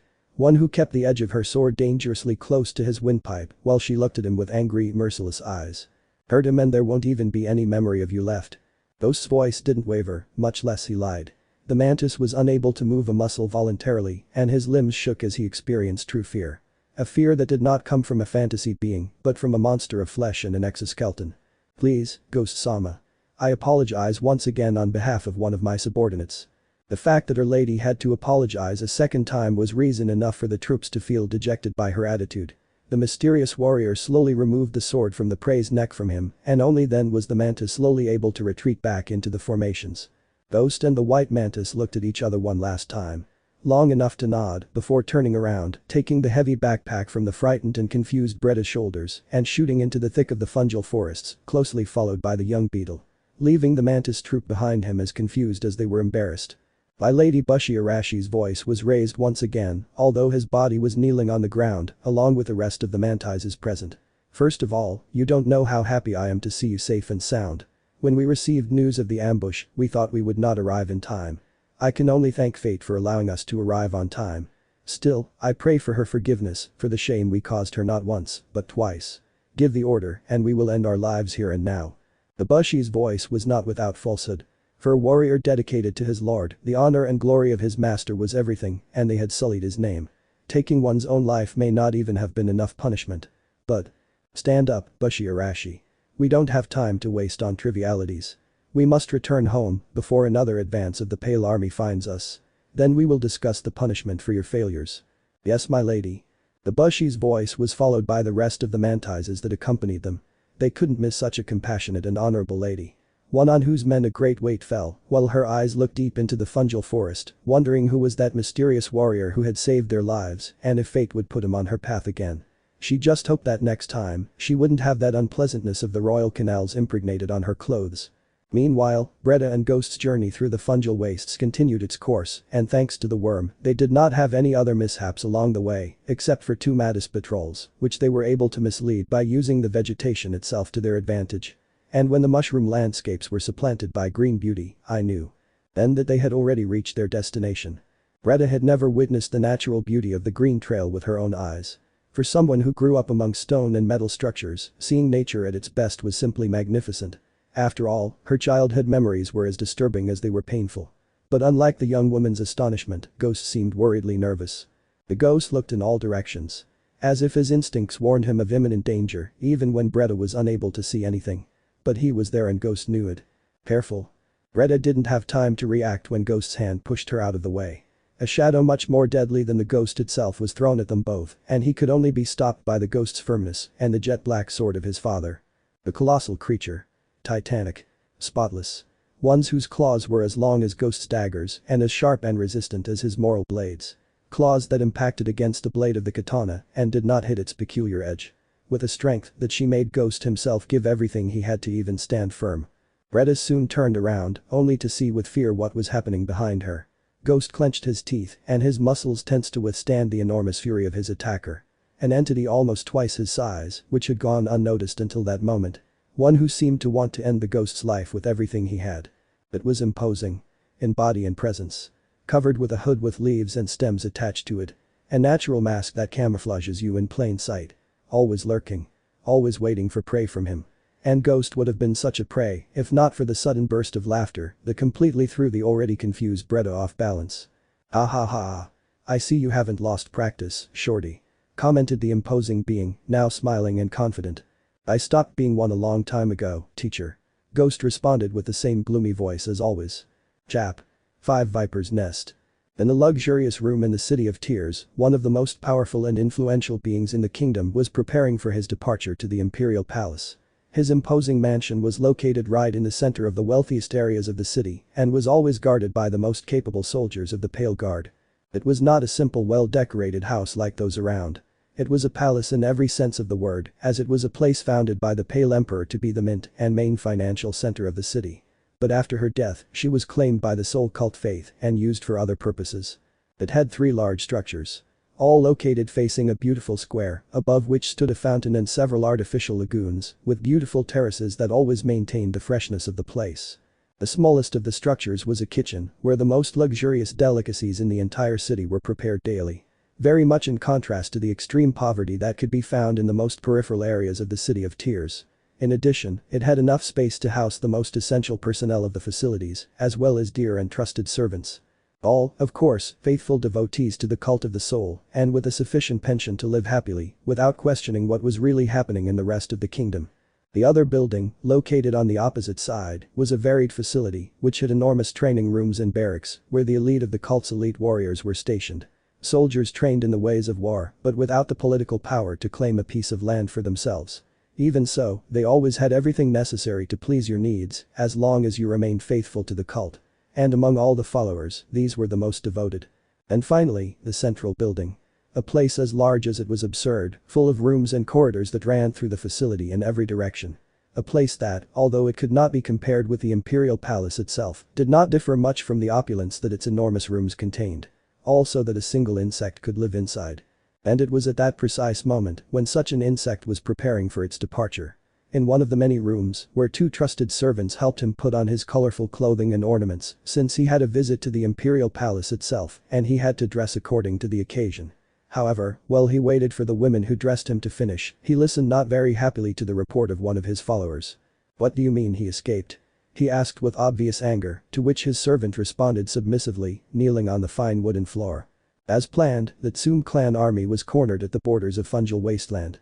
Reports indicate that indeed, the forces of the Pale Army cornered them. However, many soldiers reported the appearance of a mysterious warrior, which allowed the Mantises to escape, including the objective. A mysterious warrior? How is a simple bug capable of destroying such a meticulously planned plan? Those who saw him referred to him as a monster. A black-hooded warrior, brandishing a black sword with impossible skill. One that managed to pass through our troops like a shadow. The boss was thoughtful for a moment. His anger was evident, and the servants who finished fixing him even feared an outbreak of his fury. Thanks to the worm, he managed to calm himself down, before turning to his subordinate again. "I want you to look for any information about that mysterious warrior. Now go and don't come back without an answer that satisfies me." "Yes, Your Excellency." And after his command, the servant gave him a last bow before leaving, always appearing submissive in his presence. Once he left, the master made a sign with his hands, and the two servants left the room with equal submission. Leaving the regent completely alone in his room, or so it seemed. "This will affect our future plans," the regent commented supposedly to himself, but a response from one of the surrounding hallways confirmed the opposite. The perfect strategy, surpassed by a single insect. It's hard to believe. The reason for the failure no longer matters. Without the daughter of the Tsum clan in our possession, we cannot pressure the clan master to submit to our interests. This will delay our plans, but we still have other options. I'm tired of waiting so long. That mediocre person who sits on the throne does not have what it takes to rule the kingdom. It's a waste of time. Don't let impatience take over your serenity, Shin-Sama commented, the voice outside the room. I remember that you must maintain your posture as master of souls while carrying out your mission. I know. You don't need to remind me, he said after a sigh. Very good. Let's go. Let's not keep our great emperors waiting. The soul master took a deep breath to calm his mind. He had a lot to think about, even more so now that he had to appear in court. He was not ignorant. He knew that this summons was a consequence of his failed attempt to capture Gina, the White Mantis daughter of the Tsum clan. And he had to measure his words well to hide any trace of his involvement in the matter. Although he already had an idea of what to use to his advantage. Finally, the soul master left the room, and just to the side of the door, a huge warrior was waiting for him. One that was recognized throughout Hallownest, as his military career had positioned him as one of the most lethal fighters and one of the most ruthless generals in the entire Imperial Navy. One of the 5 on which the weight of the Grey Army fell. Come on, Hegemal. Let's not waste any more time. Both figures left the imposing mansion, and their journey through the central patio did not go unnoticed by any of those present, who did not hesitate to show their respect and submission. Immediately, 6 distinctive warriors came out of the barracks and stood behind him, as they would be his personal escort to the imperial palace. 10 of those expert warriors, wearing heavy ornate armor. Not even the most insane of crazy people would dare try to face one of these alone. The group quickly left the compound, where 3 carriages were waiting to transport them safely to the imperial palace. The one in the middle, custom made to be able to accommodate the great Hegemal and his colossal figure. Still, extremely luxurious and with amenities even unthinkable for commoners. The other two, much simpler, covered in metal, where the escort of soldiers would travel. 5 in front, 5 in the rear. Not including the drivers, who were also members of the cult itself. The colorful convoy advanced through the streets of the City of Tears with an impressive procession. All those who saw him pass recognized the emblem of the cult and paid their respects to the figure that passed by their side. In the eyes of many, a benevolent being loved by his people. In the eyes of others, a merciless tyrant. "She's beautiful," Hegemal suddenly commented. "What's with the sudden comment?" the master asked, watching how the great warrior greeted the subjects with a smile on his face. Visible now that he was not wearing his big helmet. The city. And to think that before it was nothing more than an abandoned cave. Every time I see it, I can't help but think of the majesty of the Emperor Worm and everything he built with his own hands. Hegemal, you know that glory is in the past. His words were heavy and caused a certain trace of sadness to appear on the knight's face. I know as much as I wanted to deny it. And that's why I can't help but admire him. The Emperor built this kingdom and that is why we must be firm to maintain it. Those blind people don't want to understand it. And it all depends on us. They refuse to see the dangers that threaten that glory. The scum that stains our greatness within our city and the unworthy species that dared to break the greatness of the Emperor. That is why, my dear friend, it is you and I who must ensure that the greatness of the worm never collapses. The great Hegemal could not help but feel his heart tremble at these words. He looked away from the followers who were showing him respect as he passed and focused on the Master of Souls, who had his eyes lost in the great city but in the opposite direction. And the only thing he could do was nod silently as he waited for the carriage to finally take them to their destination. Once they left the noble area behind them, they entered the passage that separated the Pale Palace from the rest of the city, an area that everyone knew as the Ancient Basin. One, where only peace and silence reigned, because those insects that walked through its passages knew that they had to maintain peace and order before the imperial law, and only the creaking of the carriages and the steps of the deer along the roads that pushed it burst forth. The so sepulchral calm. Finally, the caravan reached its destination, and the guests descended from inside the floats. The Soul Master was the first to get off, before regretfully seeing the imposing white structure that stood before his eyes. He didn't like being in that place, because it brought back too many memories that he wanted to overcome. Furthermore, he knew that he was not particularly pleased with the interior. Hegemal was the second to descend from the carriage, and his large body shook the silence as he placed his feet on the ground. He was the most powerful and feared of all, as well as one of those who suffered the most from the death of his beloved emperor. And it was his loyalty that forced him to make such abrupt decisions. They both entered the interior of the palace, followed by their escort of guards.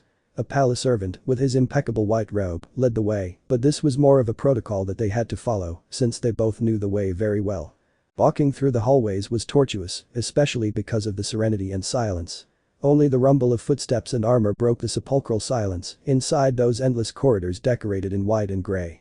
Corridors that still remembered the greatness of their creator, who used radioluminescent bricks, which did not let the palace fall into darkness even on the darkest nights. An architectural gem, as large as it is opulent. One that seemed to be floating above the clear skies with its pale light. Built in a beautiful oriental style, with its majestic Tekumori Yamato-style roofs, with its highest gradients, and developed with beautiful ornaments that recalled the glories of the past. Each room had a purpose. Each area had a function. Every hallway led somewhere. And everything was perfectly located where it should be. Something that only a monarch like the Worm Emperor could achieve.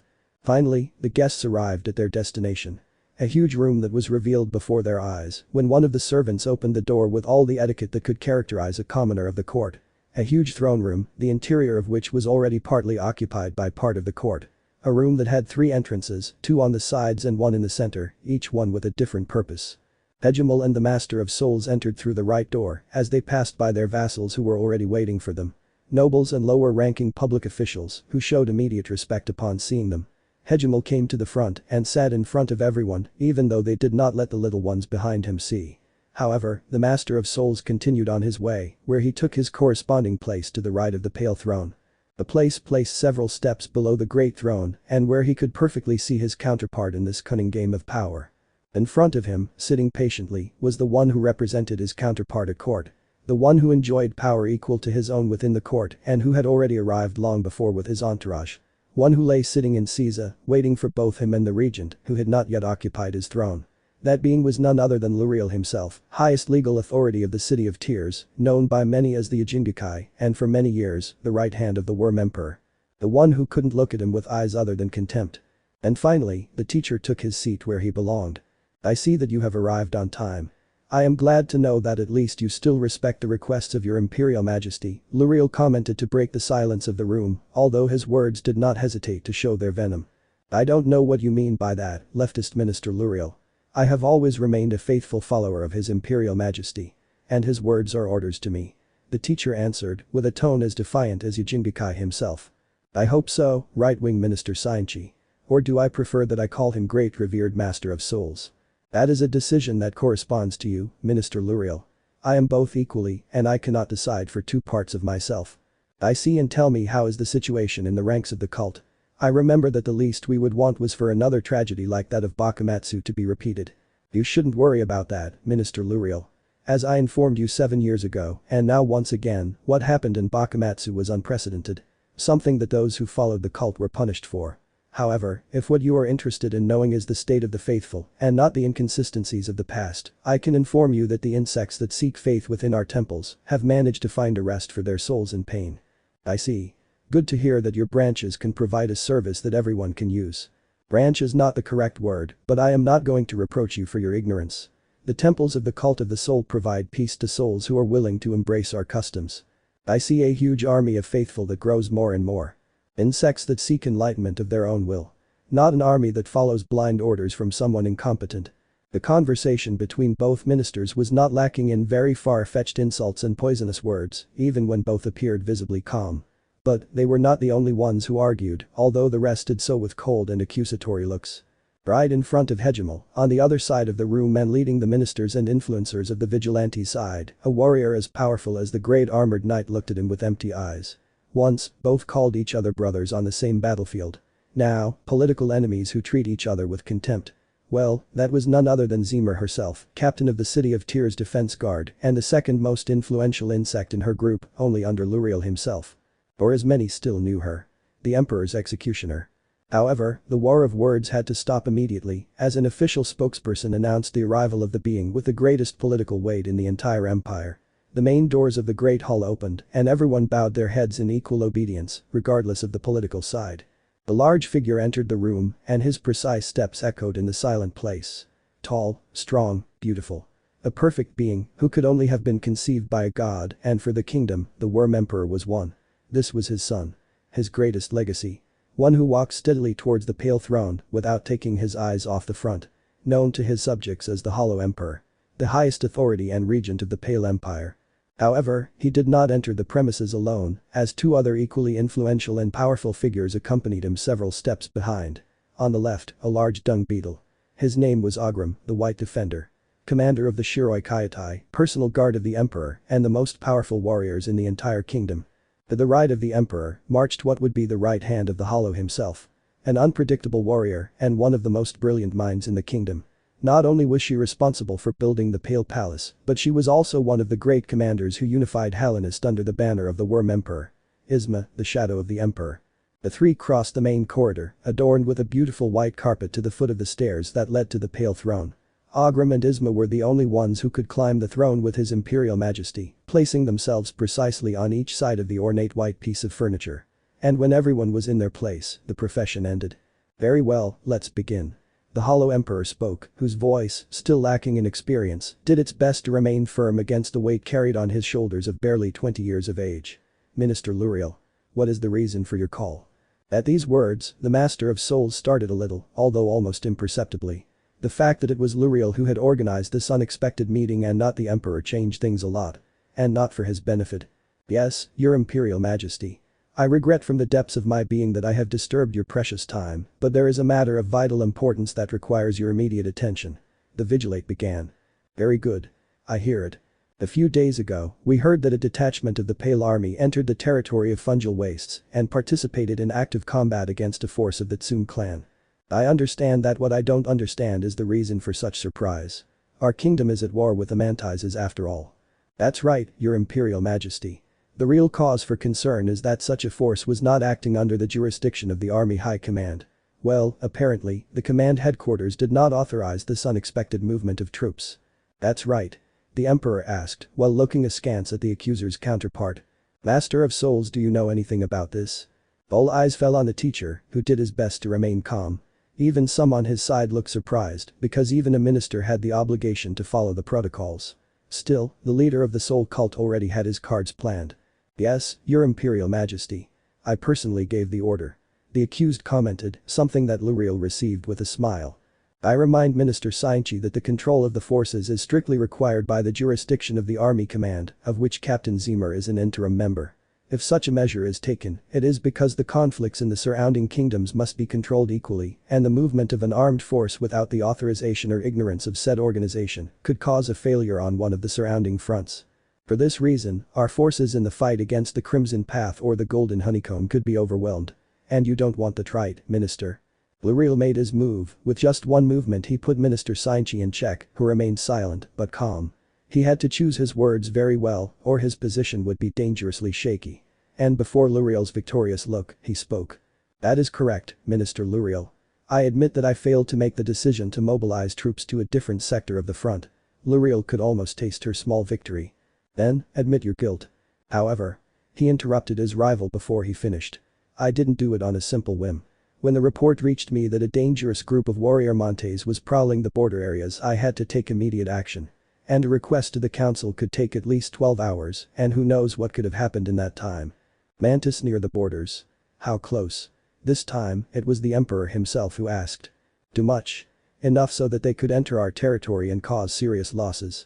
Fortunately, the brave soldiers of the Pale Army managed to arrive in time, and together with a division of the Soul Cult soldiers, they managed to repel the enemy to the fungal forests where they belong. "I admire the effectiveness of our troops in action." At these words, the majority of the court was impressed. Both those who were for and against. A small debate began among the nearby members, while the ministers looked at each other defiantly. The Emperor himself thought about it a little before making a decision, and after a minute, his voice rose at the same time as his body from the White Throne. "This will be my verdict.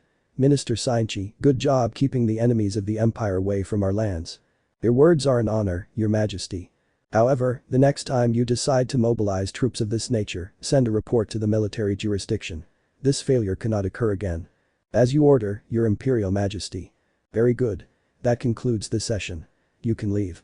And after the last words, the Hollow Emperor left the Great Hall followed by Ogram and Isma, while the rest lowered their heads in respect. And only when the main doors were closed did the rest stand up to retreat through the opposite wings of the hall. But not before some defiant glances exchanged. It was a risky move, but the Soul Master breathed easy before this small Pyrrhic victory. He had shown his innocence before the Emperor, but he already knew that his movements would be limited for a time. The one who was not happy at all was Minister Luriel, who had retired to his tower after the meeting had concluded. "This meeting was not as we expected." The minister commented to whoever was accompanying him at that time. "It could have been worse. Immer believed that Minister Sainchi will now be more careful with decisions." Commented the great warrior Zemer, whose vocabulary and accent never matched the language of Hallownest, since she arrived as a refugee after all, in the nascent empire of the worm. "It's possible. But that bastard found a way to avoid his misfortune. However, this event jeopardizes the peace I made with the Tsum clan." The watchman seemed somewhat worried now that he lacked his clothing and could enjoy the view that his imposing tower gave him of the city through the enormous window he had in his office. Imperial forces disavow such a pact. Therefore, not knowing about neutrality. However, Lemmer wonders why Tsum clan's army finds itself so close to the border. The captain approached and stood next to the minister, who did not take long to raise his hand and rested on Zemer's waist, gently pulling her towards him. "That's what I would like to know, dear, that's what I would like to know. Chap. 6 repeated farewell. "I was expecting a happier reaction from you, but I guess maybe I'm asking too much." Commented the imposing warrior with 6 pairs of eyes. "And I see that you bring company. Interesting without a doubt. This is Breda-san, an old friend." The young woman was frightened by the presence of the colossal creature. His height was almost double her, making feeling intimidated a surprise to no one. Even so, the young woman kept looking into his eyes without even blinking, even though her body did not stop trembling with fear. The hunter looked at her in great detail. As an expert, he could recognize her as an easy prey. Still, the fact that he didn't look away from his chilling presence was quite a feat. A feat that the hunter assimilated with satisfaction. "I see. You have a good eye, my pupil." The imposing being commented after letting out a smile, causing the young woman to blush noticeably, although the ghost's empty expression did not change at all. "We are passing through. I'll take her to the green path. There you can recover the life you lost because of my actions." "Ghost-kun, I already told you that what happened was not your fault." "I'm sorry, Breda-san. But as much as I appreciate you saying those words to me, I simply couldn't ignore the consequences of my actions. It is the least I can do for you. A difficult situation to look at without a doubt. The hunter remained silent, seeing those two young men in such a way. He knew Ghost better than anyone, and he knew he wouldn't rest until he did what he thought was right. If he had formulated a pact or promise in his mind, he would fulfill it regardless of the method or the consequences. Or raised him to be that way after all. However, seeing the young woman's sadness was not something to ignore either. She tried to ease the guilt from Ghost's shoulders in an act to try to calm his tormented mind and afflicted heart. Poor innocent creature. His intentions were too pure, but what he didn't know was that Ghost's soul could not be saved for a long time. So, you plan to take her with a green path and tell me, do you think they are going to accept her so easily? The teacher's words brought them both out of their afflictions. Breda looked up, afraid of his words. She was aware of the disputes between kingdoms, and it was possible that someone from the City of Tears would not be viewed favorably. If she were rejected, she would surely be helpless. Although if that meant accompanying Ghost and supporting him in some way, it was an idea that was not at all unpleasant to him. However.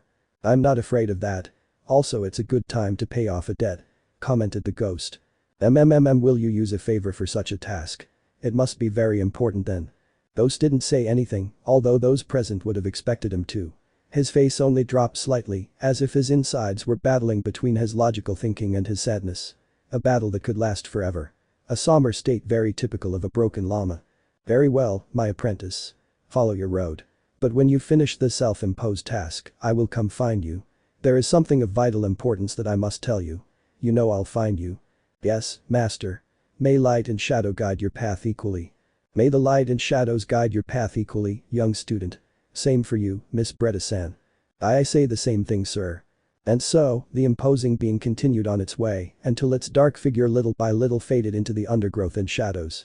And in just a few seconds, his presence had completely disappeared. As if I had never been in that place. Not even a scent or a trail left by his feet. The perfect stalker. Let's keep going. The city Concordia is not far away. As soon as the trail of his master dissipated in the thick vegetation, Ghost turned around and continued on his way. Breda had to hurry a little to catch up with him, as she was not expecting such a cold farewell from both of them. Although apparently, there were many more things that she was unaware of. The undergrowth on the green path was by far thicker than any other area of Hallownest. If you didn't take the main roads, you may have had to hack your way through the vegetation.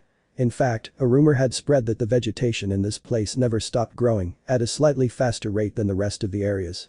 Although everyone didn't know why. And it was in one of those far-off caves where Ghost led the way, using his weapons to make his way and his instincts to not get lost. What did that phrase mean that you and your teacher said to each other before saying goodbye? Which one exactly? Diaresis, may the shadow and the light guide your path, diaresis, or something similar. May light and shadow guide your path equally. Exactly what does it mean? It's just an old precept. One that provides balance in our work. What kind of balance? An abstract one. One that indicates seeking wisdom and decisions. Do not let yourself be carried away by the darkness or the light, because both can blind us in the same way. Breda looked at the Ghost with concern. Since he ran into his master, he had been more depressed, less alive. And for everything he remembered, his darkness seemed to come to the surface. Ironic, considering what he had just said. Although most likely, Ghost himself still had a lot to reflect on. Finally, both of them reached the central roads of the kingdom. A modest stone path, under which the green grass seemed to be trimmed regularly. One that connected the forgotten crossings with the very heart of the green path. One where they found a border checkpoint right away. A modest wall rose from the bedrock to the rock ceiling. Passing through there secretly would be impossible, since the constant surveillance never ceased. The green path was a pacifist cult, but not indifferent to the problems of Hallownest.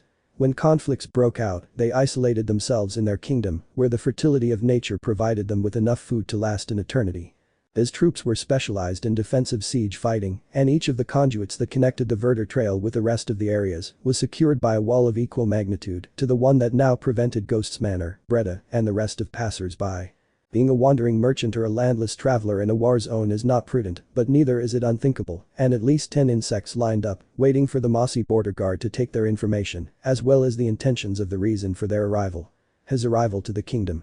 Ghost had been here before, and he knew that it would not be wise to draw attention in vain, because right behind that wall, a garrison of at least 100 sentinels was hiding that it was better not to want to face. Not to mention the dozens of archers stationed inside the walls, who would fill the front with arrows, shooting through the small openings that the solid rock presented. Soon they found themselves in the middle of the line. In front, an ancient beetle was pulling a cart with various items inside. Mostly glass crafts and some metal items. And to their swords, a solitary cricket who seemed to be lost in thought. Ghost remained constantly awake, something he was unable to avoid. Meanwhile, Britta was quite nervous because the situation scared her a lot. Well, it was his first time in foreign lands and the first time he would face an interview of this nature. So the best thing would be to breathe calmly, answer the things they ask you calmly, and not say anything strange. The young woman was already ready when the voice of the Moss Guard addressed them. Identification. Bree. Call Captain Yamato. Tell him the ghost wants to see him. Ghost's voice overshadowed Bretta's immediately, which irritated her quite a bit, although the ghost didn't even realize that. In fact, Ghost remained staring at the guard, who did not take long to look up, only to focus his indifferent face on the hooded man who seemed to demand something that did not belong to him. Captain Yamato is very busy with more important matters. I don't think I can waste my time on someone who doesn't even introduce themselves by name. Young Bretta shuddered when she heard it. Especially since the two guards behind the interrogator seemed to focus on her and Ghost, while the ghost moved his hands under his cloak. What was I thinking? Was he planning to take on all those guards on his own? That would be crazy. However, Ghost only took out a peculiar object, which he placed in front of the interviewer. It was a small leaf. A very beautiful golden leaf. Bretta didn't know what it meant, but from the way the guard's eyes widened, she guessed it was nothing insignificant. Above all, because the tone of the mossy man who was interviewing them changed abruptly. Yes sir. We will call the captain as soon as possible. Come in and sit in the waiting room while you arrive. We'll wait outside. Was the only thing the ghost said before turning to the side and moving out of the way so as not to impede pedestrian traffic. Ghost took a few steps and sat down on the grass on the side of the road, far enough away so that no one would bother him. Legs crossed in a hunched pose, with his cape covering his entire body. And after a few seconds, Bretta sat down next to him. Yamato will be able to help you. Once inside, you can have a calmer life. Ghost commented, but received no response. Bretta. The ghost had not noticed until this moment when he turned his gaze towards the young woman, only to see her with her arms crossed and a frown on her face. She was upset, that was obvious, although Ghost couldn't even imagine why. Are you going to continue making decisions for me? Commented the angry young woman. That. Listen Ghost, I've been listening to you since we arrived in Fungal Wastelands. But I'm tired of you ignoring what I say. I can defend myself you know. Ignore you? I have not done it. You've done it. To all the world. You didn't need to treat the guard that way. Not even if you stopped me from saying anything. Or the way you treated the mantids or your master. I only did it to finish as soon as possible. To not waste time. You can't solve everything your way, Ghost. The ghost could not understand the reason for the young woman's attitude. Everything he had done was to reach the green path as soon as possible. In his mind, he believed he had done nothing wrong. Mantids are too proud to listen to other insects. His teacher was always wasting his time with unnecessary comments and meaningless things. The Mosers wouldn't let her pass unless he used his privileges to speak to the captain personally. What had he done wrong? Had he been rude? He just did what the logic in his mind told him. Although to tell the truth, Ghost completely forgot how to be a people person. Now, both incests were sitting together, waiting. For Bretta this couldn't be more uncomfortable. Especially since Ghost simply abandoned the conversation and retreated into his thoughts after his scolding. Something typical of someone who doesn't know how to deal with others. That created a mixture of anger and pain equally for the young woman. Although for Ghost, this was like one of the hundreds of times he gets lost in thought throughout the day. Ghost-sama. The voice of the mossy man guarding the door called to both of them equally. Bretta looked up like anyone else would have done, but Ghost's gaze was much slower. More somber. More intimidating. Something he already did involuntarily as part of his own personality, but which sent shivers down the spine of the poor moss who had called him. Above all, because he hated being called Sama or with any other type of respect. Still hesitant, the moss-eater motioned for them to follow him, and both the girl and the ghost stood up and followed him. Bretta, always looking at everything with a mix of curiosity and fear. Ghost, with his immovable gaze straight ahead, but with his senses attentive in all directions. And once they crossed the threshold that divided Senderos Verdes from the rest of the world, they saw it. It was a somewhat older moss-eater, and the layer of vegetation that grew on its neck and back was clear proof of that. His left antenna was amputated, a clear example of the cruelty of the combats in which he had participated. His green armor was unmistakable, and he carried 2 stingers tied to the strap at his waist. But despite his veteran face, he raised his hand and greeted the pair as soon as he saw the big hooded man. Wow, I never thought that one of the subordinates would call me about something related to you, Ghost-san. His deep voice showed a touch of wisdom and patience. I'm sorry for interrupting your activities, Yamato-sama. But this time I need to ask you a favor. Ha. That's too much, boy. And tell me. How can I help you? The ghost did not respond immediately. He rummaged through his things and from under his cloak, he took out the same golden leaf that he had shown the guard so he could enter the kingdom without problems. Breda already needed to know why this object was important to the Mosses and why the captain was impressed when he saw it in the ghost's hand. Hence. It must be something very important then. Tell me. What can I do for you? Ask for it and I will do what I can to help you. Ghost nodded gratefully and then spoke. This is Breda. A friend. She needs shelter and I thought you could help her. For a moment, the situation became quite serious. Captain Yamato stared at Ghost for a few seconds as if he was reconsidering his words, which made the young woman quite nervous. What Breda did not know was the verdant reason for the Mossie's astonishment. But what am I going to do with you? The captain mentioned something funny. You don't have to use the favor of life for a request like that, Ghost-san. I must do it. It is right. One favor for another. Nothing more and nothing less. Ghost-san. Seriously, it's not necessary. I insist, Yamato-sama. The captain stared at the young man and at his outstretched hand with the device between his fingers. Yamato already knew him and he knew that changing his mind would be impossible. He was a headstrong fool, but in his mind he was doing what he thought was right. And I couldn't admonish him for that. After all, if it hadn't been for a ghost infant, he would have died at the hands of a soul cult member 7 years ago. Yamato just sighed in defeat before taking the golden blade between his own fingers. The captain looked at it for a few seconds, but he didn't look very happy to have something so beautiful between his fingers. In fact, he looked kind of sad. Although he tried to hide it as best he could. It's okay, Brad. I will fulfill your request by the sacred pact and word of holy nature. This time, the captain did not hesitate. His face suddenly changed and he showed unwavering determination as he took on a firm form. Legs together, left hand next to his body and the closed right fist resting on his chest just above his heart. A clear sign of conviction. And the official greeting from the members of the Green Guard. A greeting that demonstrated respect and loyalty. I leave it in your hands, Captain. You will be safe here. You can be happy. The knight spoke a few last words to Breda, who reacted with surprise at what had been said, even more so when Ghost turned around to head towards the exit of the kingdom. Were you already thinking of leaving? As soon? At least he could have stayed. At least he could have taken a rest. Why should it be like this? Because. Ghost-kun, wait. Breda called out to him involuntarily, but when Ghost stopped and turned around, the words no longer came out of his mouth. What was I going to tell him? What will stay? She didn't even have a roof to sleep on. What would he abandon his cause? How would I have the courage to ask him something like that? It's okay, Breda-san. Everything will be fine from now on.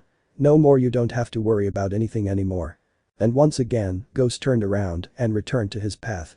For Breda, seeing him walk away towards the exit of the kingdom was like a dagger stuck in her heart. After 7 years, he had seen a familiar face, although the spirit of said person was not the same.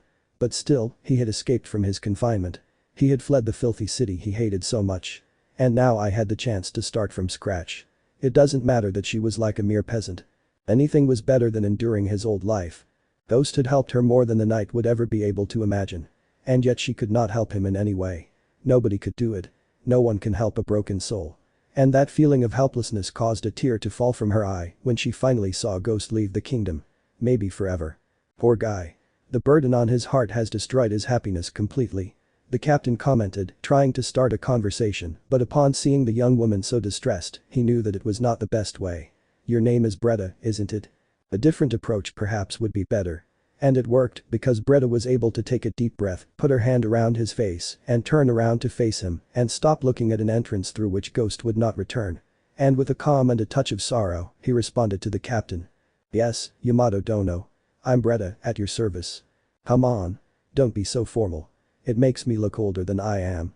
A comment that brought out some laughs and relieved the sadness of the place a little. This mossy bug didn't seem to be a bad bug. And tell me, where are you from, Breda-san? I come from the City of Tears. From a not very pleasant area to say the least. I see. I have heard that the doctrines of the cult of the soul are very tempting. Have you ever practiced faith? This was a very well thought out question. The cult of the soul was the main reason why the Mossiers decided to cut ties with the heart of Hallownest. Their racist and xenophobic doctrines, which they attempted to impose after the death of the Worm Emperor, earned the immediate rejection of the followers of the Green Path. Therefore, its members were not very well regarded. Faith? I highly doubt those grey hypocrites know what faith really means.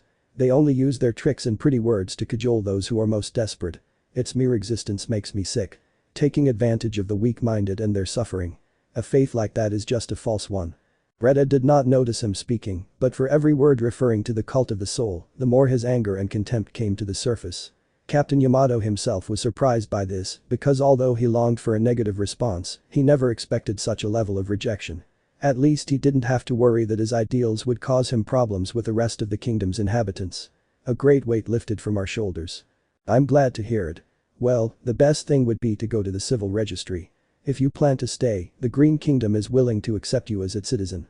You will enjoy the privileges that our Empress gives us, as well as her responsibilities. I am willing to do whatever is necessary. I've been working for over 7 years, so that won't be a problem for me. Ha! It's good to hear. Then I don't think he finds suddenly, the affable and happy face of the Moss-Eater became surprised and worried, as if he had realized something very important. I work for 7 years. But what if he was very young? How old are you? 20. 21. 18 years. She responded somewhat dejected. You were 11 years old then went to start working, that's too cruel. I didn't know those Greys forced their citizens into something so abusive. Well. Actually, I am not a citizen of the City of Tears. I never was. Oh, I see, then you were a slave. Yes, sir. I hope that's not a problem. Not at all. The Green Path despises slavery as much as I despise the Greys. Those damn bastards, they have forgotten any trace of honor. And tell me, little one. Where you come from? I was born in Bakamatsu. Just hearing that name was enough for the captain to let out a heavy sigh while scratching his temple with his hands. All of Hallownest knew about the tragedy. But not everyone knew about the consequences and subsequent crimes. Yamato looked up, trying to offer some compassion, but all he found on Breda's face was serenity. An imposed serenity to repress all the pain he really felt. Yamato understood that Breda did not need pity. Despite his youthful figure and apparent kindness, he had already suffered enough from the past. She was willing to move forward and he would only help her start a new path. So he prepared to guide her to the civil registry offices. And tell me. Do you know how to till the land, or have you ever milked a grue? No. I've never even seen anyone do it. But I can learn if necessary. Well, and what did you work on in City of Tears exactly? She was the servant of a noble house. I spent half my life as such. Oh really? Well, that may change things a little. What else do you know to do? Well. In the mansion I used to cook, clean, among many domestic activities. In addition, I know arithmetic and accounting. Oh really? He asked amazed. Yeah. My former master was a problem and I had to handle a lot of his administration responsibilities. Making mistakes used to give me great punishment. I see, I'm sorry to hear it. Alright. That is now in the past. Yamato-san, can I ask you a question? Clear. As long as you know the answer. That article, The Favor of Life, what exactly is it? You mean this? The captain showed the golden leaf, to which Breda nodded her head. It's a gift. To those who have served the cause of the Green Path. It was a gift I gave to Ghost Sama for saving my life. I see that you treat him with respect when he is not present. He never liked to be treated with respect. He always refused to do that. But I never thought I would use this favor for something like this. Is it that important? Yamato just let out a smile because he didn't know if the answer would be something Breda was ready to hear. The favor of life are gifts given by the Empress herself. They are unique objects, and legend has it that whoever is not worthy of carrying it will cause the leaf to wither and die. All members of the Green Path venerate these sacred leaves as the will of Mother Nature and will lend their strength to the one who carries them. In other words, Ghost Sama would have been able to summon the entire Moss town to a war and we would respond without even opposing it. Only the Empress's own word could have invalidated her call. Yamato was right. Breda wasn't ready to hear that. The fact that Ghost had spent a relic of such value to help her only made that feeling of helplessness grow in her, and her mood plummeted once again. It had already been too many blows to his morale, and he seemed to be on the verge of collapsing. At the moment, she just wanted to be alone to vent somehow. Even so. So you mentioned that you were good at accounting, isn't that right? Yamato mentioned, trying to divert the young woman's attention with a more lively topic. A little. Well, I have an idea. My wife is an accountant at the Concordia City Mint, and for at least 3 of the 5 work days per week, she is usually overworked. What do you say? Do you want to try? Chap. 7 Haven of Peace. True to his word, the ghost left the kingdom of the mosses and entered the darkest areas of the Green Path. Dark caves that passers-by would never use, as rumors of dangerous creatures surrounded these lush lands. Rumors that Ghost himself seemed to ignore. Or maybe he was part of said rumors. The warrior walked and walked without rest. Each area was darker than the last, and we were already beginning to see strange rock formations that would have forced any sufficiently sensible insect to retreat. But not Ghost. Quite the opposite. Nothing seemed to stop him from reaching his destination.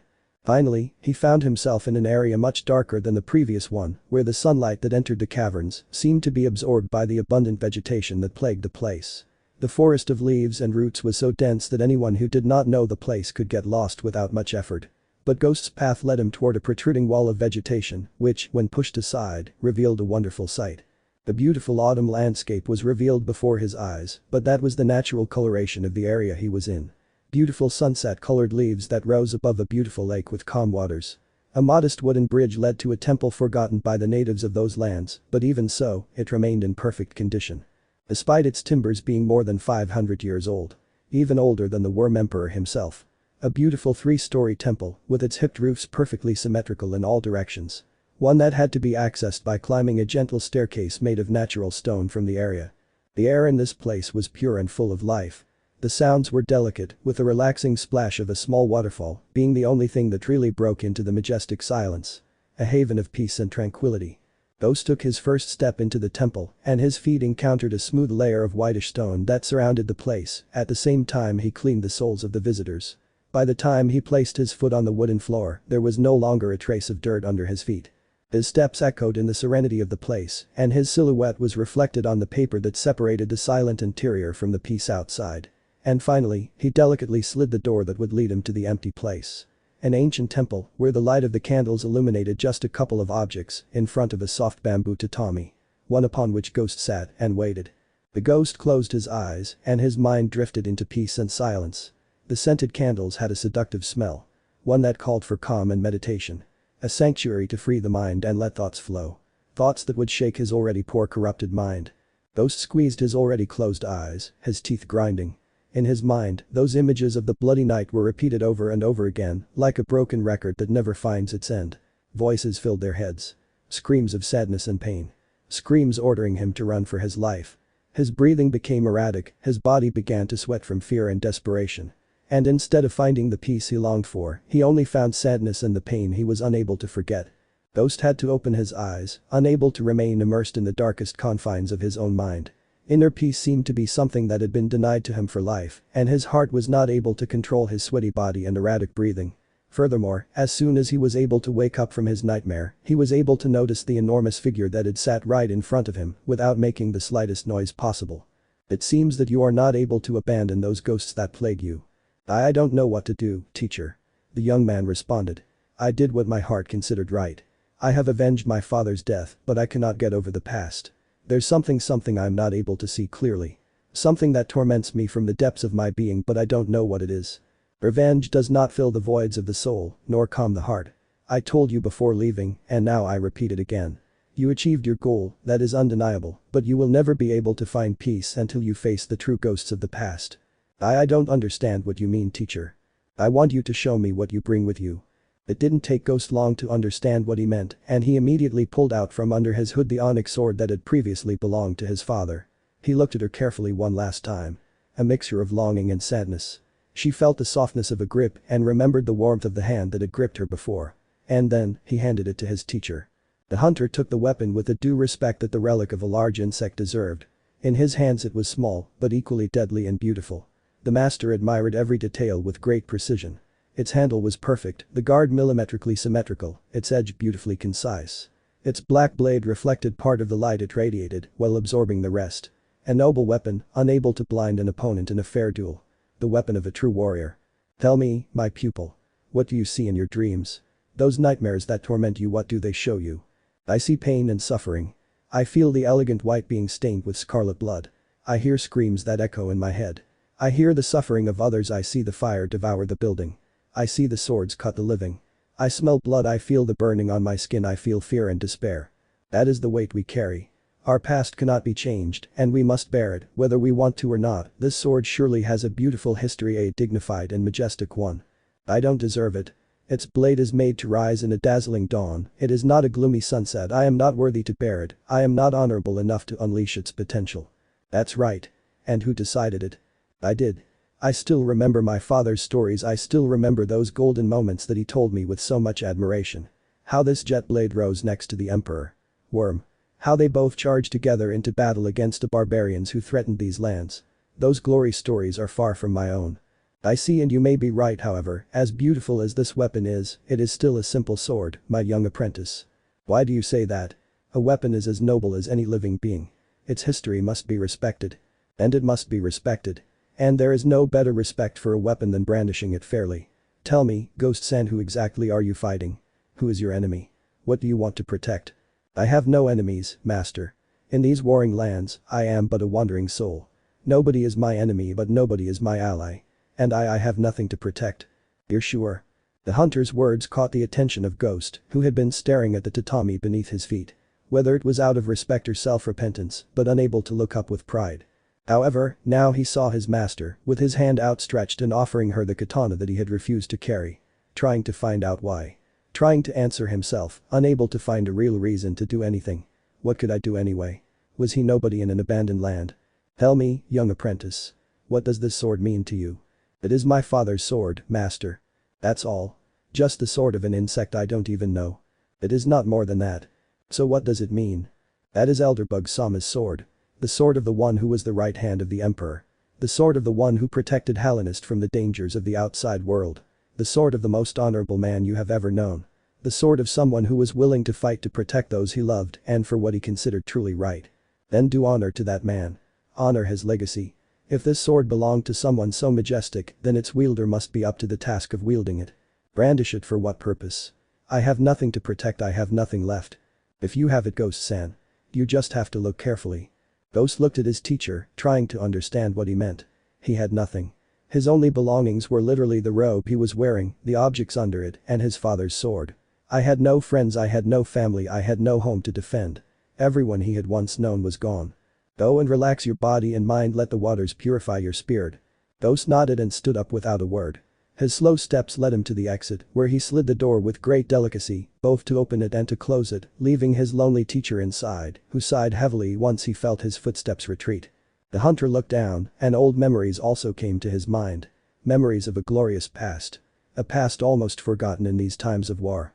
His sight turned slightly to the left, right in the middle of the scented candles. A small altar, where stood a huge green katana.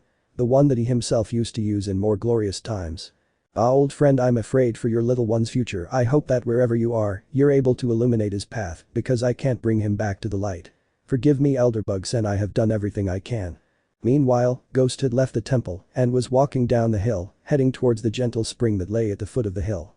Eventually he turned away from the rocky path and his feet sank into the fine grass surrounding the spring. His steps led him towards that small waterfall, the one that was the only one to break into the haven of peace. The ghost stripped himself of his belongings. Of everything that he had not come into this world with. His hood, his weapons, his clothes, everything. His naked body entered the cold waters, but he did not even flinch at the low temperatures. Each step he took into the water sank him deeper and deeper until the water was up to his waist level. He headed towards the small waterfall and with great care, sat down on the rock, letting the constant current hit his head and shoulders. And once he found comfort, he closed his eyes and woke up. The cold waters hit his body, and the pleasant sensation did not allow him to think about anything. His mind and spirit were so focused on maintaining his internal temperature at levels appropriate for life, so those bitter memories were soothed by the constant cold. A very aggressive action for a living body, but one that provided a time of true and absolute peace. A peace Ghost couldn't find anywhere else. And so it was, for a long time. "Then's a little early to freeze to death," said a cheerful female voice. Ghost opened his eyes slowly, while his body slowly recovered its senses that had gone numb with the temperature. His head gently turned towards the shore, only to see a curious young woman looking at him with an amused face. She was almost as tall as him, and her slim, slender body gave her great natural beauty. His leaf suit looked very picturesque on his waist, as well as the large leaf hat that he always wore, from which hung a pretty golden bell. This time she carried a backpack on her back, and her 3 pairs of eyes honored the one who brought her into this world. "Good morning, Keat-san.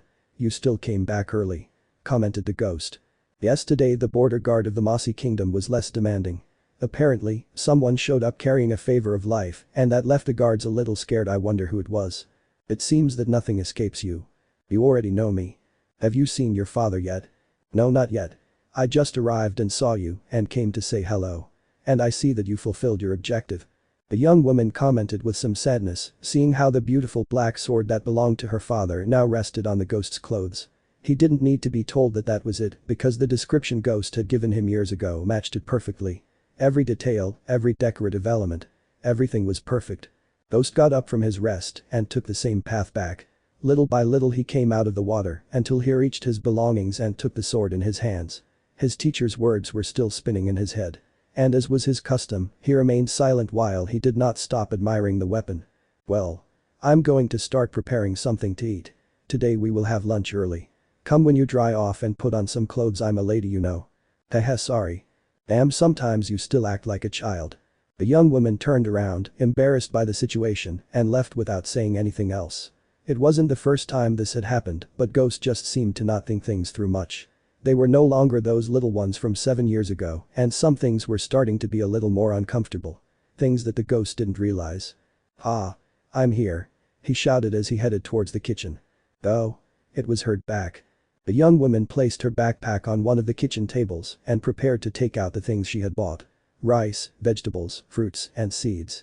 After all, the Mossy men were natural farmers and their crops were the most prized in all of Hallownest. And shortly after, the hunter entered the kitchen. I see that you arrived early today. Yes, there wasn't much traffic today.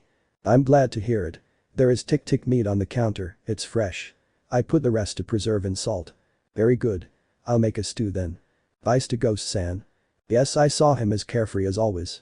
I'm surprised he's back from his trip so soon. I thought it would take at least 2 weeks. It's good. It's much better than I expected. I can even imagine him sneaking around the City of Tears unnoticed. Well, he had a great teacher. You give your old father a lot of credit. While the young woman washed the rice and her father cut the meat, they both had a pleasant moment. However, there was something he simply couldn't ignore. And what will he do now? The young woman commented, referring to the one who finished dressing near the spring. I don't know, kid. I've tried everything, I don't know how to help him at this point, the only one who can help himself is himself. I cannot guide him down a path he is not able to see. The hunter looked clearly worried and his daughter lamented that she couldn't do much for him. She also wanted to help Ghost in some way, but she didn't know how to do it either. Even with her, whom she treated in a more casual way and not with the respect she treated her father, she was not able to help him if he did not let her. Unfortunately, that was not the only problem. I have news. Worrying news. What happened? There are rumors that the Crimson Path is pulling the strings. Something is brewing in the heart of Deep Nest. And it's not good at all. I see that will be a problem that we cannot ignore. Let's eat something and prepare everything. Looks like we'll have to go to Concordia City right away. Chap. 8 red nets. Rumors are dangerous weapons. Rumors that settle in the minds of the weakest, fearful of an uncertain future. However, even the most distorted rumors have a reason. And the rumors that something was brewing inside Deep Nest had very good foundations. Inside a beautiful crimson monastery, a solitary soul meditated regretfully and in apparent calm. A haven of crimson, where the wind coming from the caverns above brought with it strange aromas of green grass and crops bathed in the dew of dawn. The one who was lying seated in the center of the room was looking for some peace and harmony within herself. Possessing a delicate body in the minds of many, but a very common mistake that has been made by all those who have faced her. On his head rested a beautiful mask with fine, well-defined features and a striking red cape covered his silhouette. In his hands rested a weapon peculiar to these lands. A weapon that only those producers of the finest silk carried. A weapon and an instrument. A needle. Used for both weaving and combat. Both for moving around and as a musical instrument.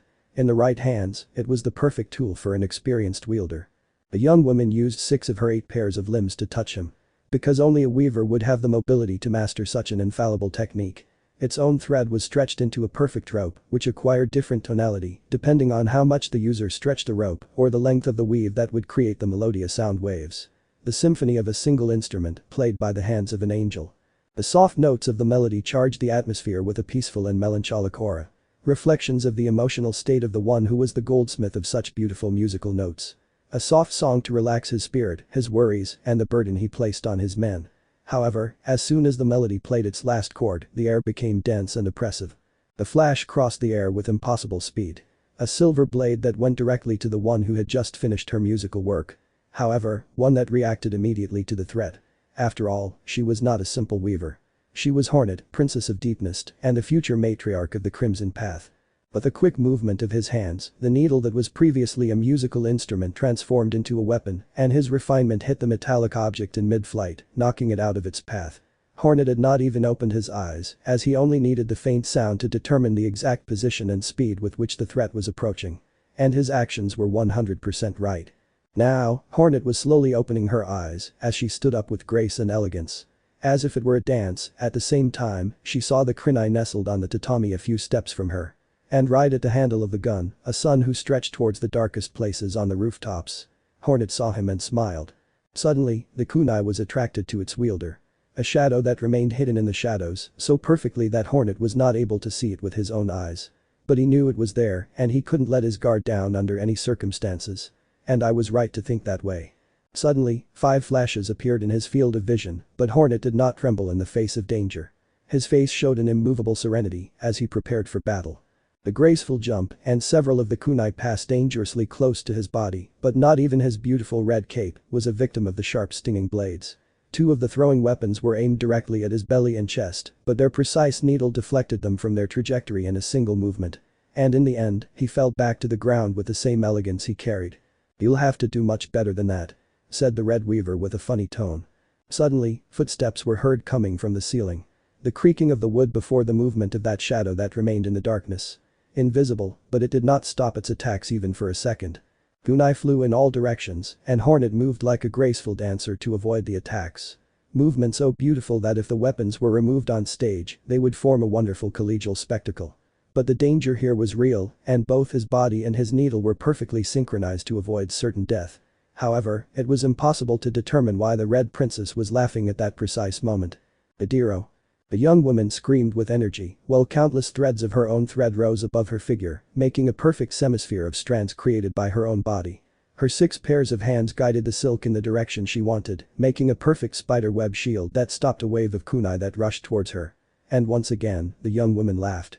In a swift movement, one of his hands shot a strand of thread into the darkness of the ceiling, but soon his docile motion was stopped by a sudden tightening. Something had stung in her grip if Hornet's amused face became even more pronounced as she felt her prey trying to escape from her. But with a strong tug, he pulled the intruder out of hiding. Her opponent turned out to be a weaver just like her, but her body was covered in black cloth, as well as her elegant antlers. A thin cap, whose ends fell below his face, up to the height of his chest.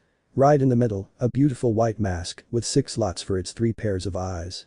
And in one of his hands rested a needle as large as Hornet's, but with a straighter and more staggered symmetry.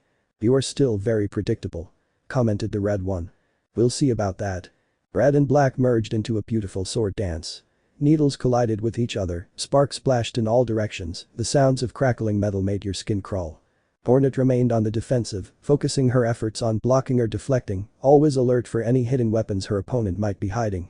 His dark opponent moved like a shadow, attacking from all directions, trying to find an opening in the red defense. Hornet did not miss the opportunity, and when he gained some ground, 2 of his hands came out from under his cape, launching 2 accurate kunai that went towards his opponent's face. But the weaver stepped aside, and the throwing weapons found nothing but wind and a fragment of black cloth in their path. And before Hornet resumed the offensive, a small object fell from his opponent's cloak, deploying a dense screen of smoke almost immediately. Hornet found nothing solid in her attack and was now surrounded by thick black smoke that barely allowed her to see a few centimeters from her face. His eyes wouldn't be useful in this situation, so he had to rely on his other senses. He could hear his opponent's laughter and his delicate steps on the tatami. He knew that he was circling around him, looking for the right moment to deliver the final blow. Hornet waited in silence until his opponent came forward. The Red Warrior turned 180 degrees in a fraction of a second, and her unbreakable needle made a rapid turn on its axis, impacting her opponent's vertical slash with force. Both needles collided in a sharp blow, and the smoke around them dissipated before such a huge display of forces. But this was not over yet. Again and again, the needles collided in an asymphonic melody of metal against metal. The needles were like keys of an orchestra as they were brandished with 2 hands by both artists, but they were not the only ones, since the 2 remaining pairs of arms struggled in a dangerous close combat with daggers and kunai. Without a doubt, an amazing ability to be able to control so many limbs at the same time. However, eventually the Red Warrior rose to supremacy, although she was as exhausted as her opponent. Now, the Weaver in black lay with one knee on the ground, as exhausted as her opponent, although Hornet barely managed to stay upright. Their breathing was clearly audible, and they should surely take something refreshing to calm their bodies. Looks like I've won again, Neeson the red one mentioned with a funny tone. Ha. Smug brat. Don't think just because you can defeat me you're going to behave like the oldest. For 10 seconds. For 12. He said as he stood up and placed his needle on his back. I see that you continue practicing your music. You're getting better. Well. I still have a lot to learn to be at your level. You can't be the best at everything, right? Ha ha. I guess you're right. However, the conversation between sisters was interrupted when a weaver appeared. From her clothing, they were quickly able to recognize her as a servant of the court of Deep Nest, since only they wore the white kimonos with red borders. And apparently, this one had an important message for both of them. Well, he knelt down and bowed his head to the ground before speaking to them. Princess Hashi, Princess Hornet. Warlord Hera has summoned them. He mentioned the new arrival. Did Mom call us? What will have happened? I don't know, but it's better not to make her wait. Pick up the thread mess you left behind, Hornet. Do not be late. I'm going. Don't worry, your excellencies. The maid mentioned. I'm in charge of cleaning everything. You guys go with the matriarch, apparently it's urgent. Alright. Thank you so much. The pleasure is all mine, your majesty. And so, both princesses left the sanctuary, entering the busy places of Deep Nest. Everyone who saw them pass treated them with respect and bowed their heads in their presence, regardless of their size or political role. Like spiders they were, most of the passages were on the walls. In fact, Kaminosu City itself, capital city of Deep Nest, was designed vertically. Well, it was built inside a long cylindrical chamber, and the buildings rose from the walls towards the axis of the structure. Something unique in all of Hallownest. Hornet and Hachi had to climb throughout the city to reach the war hall, home of their mother and matriarch of all the weavers. A warlike and reserved people with their customs. Upon arriving, they were greeted by the dancing swords. The deadliest warriors in the kingdom, trained by the warlord herself and the elite squad among elites. Only below the great generals. Although they answered to no one other than the matriarch herself and her descendants. The two guards lowered their heads in respect and opened the enormous gates to let in the matriarch's daughters, who headed to the main hall as soon as possible. A huge chamber inside the palace where dozens of weavers in those white kimonos came and went. The two entered and knelt in front of the empty throne. The Gemnos. The voice was suddenly heard. A feminine voice, strong and powerful. All the weavers obeyed immediately, and in less than 10 seconds, the only ones present were the matriarch's daughters, who were still kneeling in front of the throne. Then, a large silhouette began to fall from the ceiling towards his wooden and leather throne. She was not an empress, because fortune never interested her. She was the embodiment of war. A spear that attacks its enemies. That which was once known as the Storm Scourge, and which fought under the banner of the Worm Emperor against his countless enemies. She was Hera, the Beast. The deadliest warrior Hallownest has ever known. We are glad of your presence, matriarch of Deep Nest. Hachi commented. And we rejoice in your presence, mother. Hornet concluded. The colossal spider did not say anything and finally fell back on its seat when its own web had brought it to within a few centimeters of the ground. With an immovable face he stood up and approached his offspring until he stopped a few steps away from her. Then, he spoke. I see that Hornet has surpassed you again, Hachi. He said while holding the piece of cloth that Hornet's kunai had cut. Yes, mother. One-san has inherited his passion for the art of war and combat. He mentioned with pride. I see. Hera laughed pleased as she mended her daughter's patch with her own silk. The colossal spider could be intimidating, but it loved its offspring dearly. Although she always demanded respect for her figure because that was how she herself was raised, by ancient customs. And you have inherited your grandmother's music. You remind me more and more of her. It is an honor to listen to you, mother. The eldest commented. Mother. Why have you called us? Did something bad happen? Hera let out a sigh as he thought about the best way to conduct this conversation. He had thought about it a lot, but he could no longer ignore this matter that was shaking his kingdom so much. Two of his hands gently reached out and he rested them in the middle of his offspring's antlers before gently caressing them. Only then did both Hachi and Hornet know they could drop their formality and raise their heads. Our kingdom is on the verge of collapse. It's time they know it. Are you referring to the decrease in food reserves? That's right, Hornet. If we continue in this state, we may face famine during the winter. We cannot afford such a thing. The last one cost us too many lives. 12 years have passed since then. You two were barely eggs, but the consequences lasted for more than 2 years. I am not willing to see my people give in to cannibalism again. And I promised myself to never let such a disaster happen. But what are we going to do, mother? The last few hunts have not been enough. The creatures of Deep Nest are becoming scarcer and each hunt brings fewer prey than the last. The gabberns are no longer even a third as big as they used to be. I know, my daughter. And that's why I've been thinking about something for a long time. But no matter how unpleasant the idea is to me, I can't find a possible solution. We have no other alternative. What is your mandate? Matriarch of Deep Nest. Hornet's voice held unwavering resolve, and her gaze was unafraid to accept any order her mother proposed. Hachi did not take long to join his resolution. Prepare the warriors, my crimson maidens. If we want our town to last, we have to march north and reclaim the enormous crop fields of the Green Path. Sound the taiko, the Crimson Path marches back to the battlefield. Chap. 9 Prelude to Disaster. In a tavern in the city of Concordia, 3 great beings were enjoying a snack while paying close attention to the different voices that could be heard. The hunter remained alert to every word, covering his presence with a large dark hood as if he did not want anyone to recognize him. Although he surely preferred to go unnoticed, since his appearance and large size would surely cause confusion and fear among passers-by. On the other side of the table, Ghost and Keat sat. One, covered just like his master, although this was more a way to feel safe and not a need to hide his face. The young woman, on the other hand, despite her much larger size, could go unnoticed like a moss with her leafy clothing and hat. Everyone attentive listening to the concerns of the residents of the Green Path. Especially that of 2 mosses who carried spears with them and a low-class outfit. Clearly 2 recruits or parts of the peasant forces. You have not heard. They are calling on most of the citizens of the peripheries to join the militia. Something is not right. I learned that they are mobilizing most of the garrisons towards the southern border. Do you think an attack by the Crimson Path is possible? Or could it be the Mantids? I didn't know how to tell you. There are rumors that both nations have been mobilizing large numbers of troops. Do you think it's a combined attack? For Mother Nature's sake, shut that mouth. I wouldn't want to imagine something like that. Yes, I'm sorry. I spoke without thinking. Well. Let's not waste time. The leader of the Wu awaits us.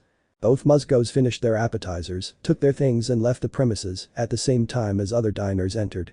Ghost and his group waited an extra time, but they couldn't hear anything else that was relevant, so once they finished, they began to walk through the streets of the city. This vegetarian diet of the mosses doesn't suit me well. The teacher commented. What's happening, Pa? Too many vegetables for your taste. I am a hunter. My body is not designed to live on herbs. And those bean baozi made me sick to my stomach. Well. I brought some dried meat. You can eat it later. It seems that the rumors were true. Ghost interrupted. Bitter as ginger, the ghost always spoke only of what was necessary, something that could only cause a sigh from his companions. For one of the youngest of the trio, he acted like the oldest. Still, his words were not without reason. That opinion. The hunter continued. The rumors that Deep Nest was mobilizing are confirmed, but I didn't expect to hear anything about the Mantids. That Moser said something about weavers and Mantids working together. It's so ridiculous it makes me laugh just thinking about it. Keat commented. That is unlikely. The weavers and the Mantids resent each other too much. Of all the kingdoms of Hallownest, the 2 of them would be the least likely to form an alliance. It's possible, Dad. But that does not mean that the rumors about Mantises are true. It is possible that both factions have decided to attack at the same time. Although they were unaware of each other's plans. It's likely, Keat. If that is the case, a triple battle may be set to the south of the kingdom. That will ease the burden on the Green Path. And what happens if they decide to come through Cruces Alvados? Commented the ghost. And that is the case. Concordia City would be doomed. The hunter said. Walking through the capital city of Sendero Verde was agonizing. Rumors spread quickly and fear could be seen on the faces of its inhabitants. Some peasants who had already abandoned their land outside the city were now installed in makeshift tents inside alleys and public spaces. The crying of frightened children was overwhelming. The mothers pleased to try to calm them while they asked Holy Nature for protection. Both for them and their husbands who were now part of the militias to protect this kingdom. Ghost looked at everything with regret. The sight revealed the prelude to what bad memories were unleashed in his mind.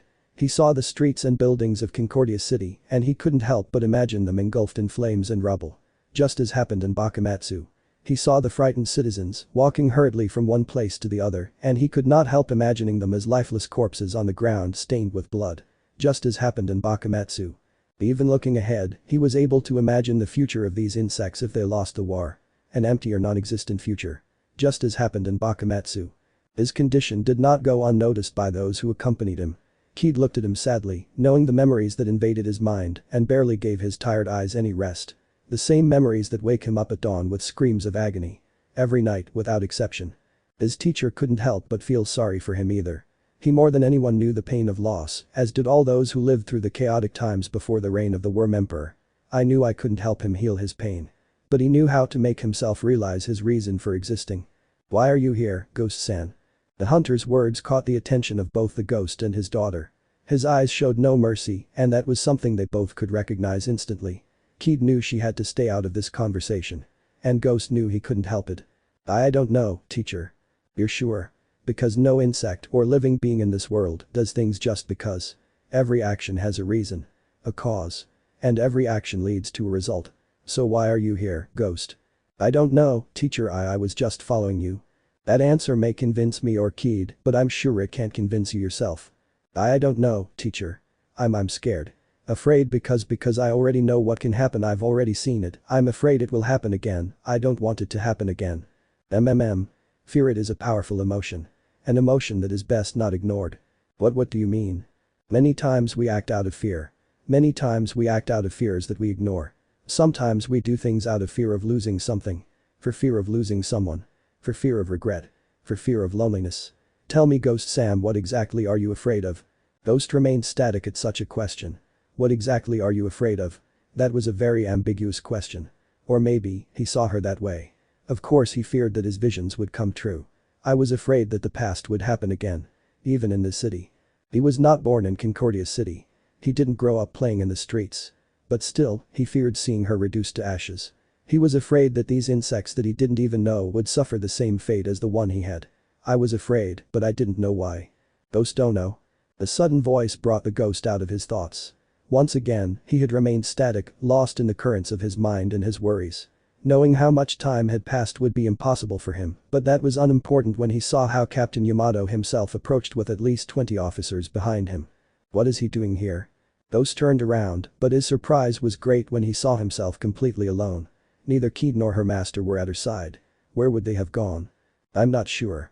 Yamato looked at the young man, as gloomy as he usually was. The years on his back had not passed in vain, and he could get an idea of why Ghost was here now. Standing and disoriented. Looking for an answer I couldn't find. "Ghost don't know." The captain once again caught the attention of the young man, who was quite surprised to see the veteran kneeling in front of him as a sign of respect. Ghost was not the only one shocked, because the officers behind him were so amazed that they could not believe their eyes. Who the hell was this young man, to whom the Grand Captain of the Concordia City Guard knelt on his knee as a sign of respect? "I know I don't have the right to ask this, Ghost don't know, but could you lend us your strength in the upcoming battle?" Every word from the captain was a new surprise for his Moss followers. That your superior begged for the assistance of a stranger was not a matter to ignore, and little by little, several of the officers began to join in the bow, even though they did not know who that young man was. Much less why his captain showed him so much respect. "I know this is not your fight. I know you don't have to listen to my words. Still, if you allow me this lack of respect, I ask you to give us your support in our fight. To protect our kingdom. To protect what we love." Ghost remained static, unable to even react. His tired eyes rested on both the captain and those behind him. He didn't deserve such consideration. He didn't deserve anyone's respect like this. He was not a hero they should worship or turn to for help. No, he was none of that. I'm sorry, Captain, but you're overestimating me too much." "I see." Yamato couldn't blame him. He couldn't force someone to fight for a cause they didn't love. He couldn't force Ghost to brandish his weapons for his cause. It was his kingdom, not the young man's. Still, despite the denial, the captain just stood up from the ground, but with a smile on his face. A real smile. "In that case, I would just like to ask you, if we don't make it, please take my wife, my children, and Miss Bretta to safety. Off the green trail. Please." Ghost's consciousness was jolted when Captain Yamato's hand touched his arm. He looked at him confused, and the Moss captain gave him a pleading look. The only thing he could rely on was his silence, before turning around and returning with his followers to their path. Ghost could only remain silent, watching him walk away lost in his thoughts. "Are you sure about this?" Those who had disappeared from the Ghost side were hidden in a nearby alley. They had heard everything, but they could not intervene or speak for him. And it was his teacher more than anyone who knew he couldn't intervene. "I hope so, Keed. Ghost must find his place in this world. But first you must decide where you want to be. And we must not do anything that interferes with their decisions." But he looked so lost. "My daughter, I know that you have a lot of appreciation for him and you don't want to see him suffer. Me neither. He has already suffered too much. But we do continue making decisions for him. He will never be free. Truly free. Each of us must write our own story, and it's time for Ghost to start writing his." Her father spoke wise words, and Keed knew he was right. Still, understanding the truth didn't make it any less painful. Unfortunately, they could only remain as spectators. And only Ghost, that dying ghost who lay alone in the middle of the avenue, thoughtful, was the one who should take the next step. What do you plan to do now, Ghost-kun? The young woman mentioned to herself one last time before walking away with her father. The rest was in the hands of the ghost. Unfortunately, Yamato couldn't wait for a response from the young man. His troops were waiting for him, and it was only a matter of time until the enemy showed themselves on the horizon. As soon as he returned to his subordinates, he began to give precise instructions to each one. Distribution of troops. Strategies. Tactical maneuvers. Resources. Everything had to be ready to defend the sector of the wall that had been assigned to it.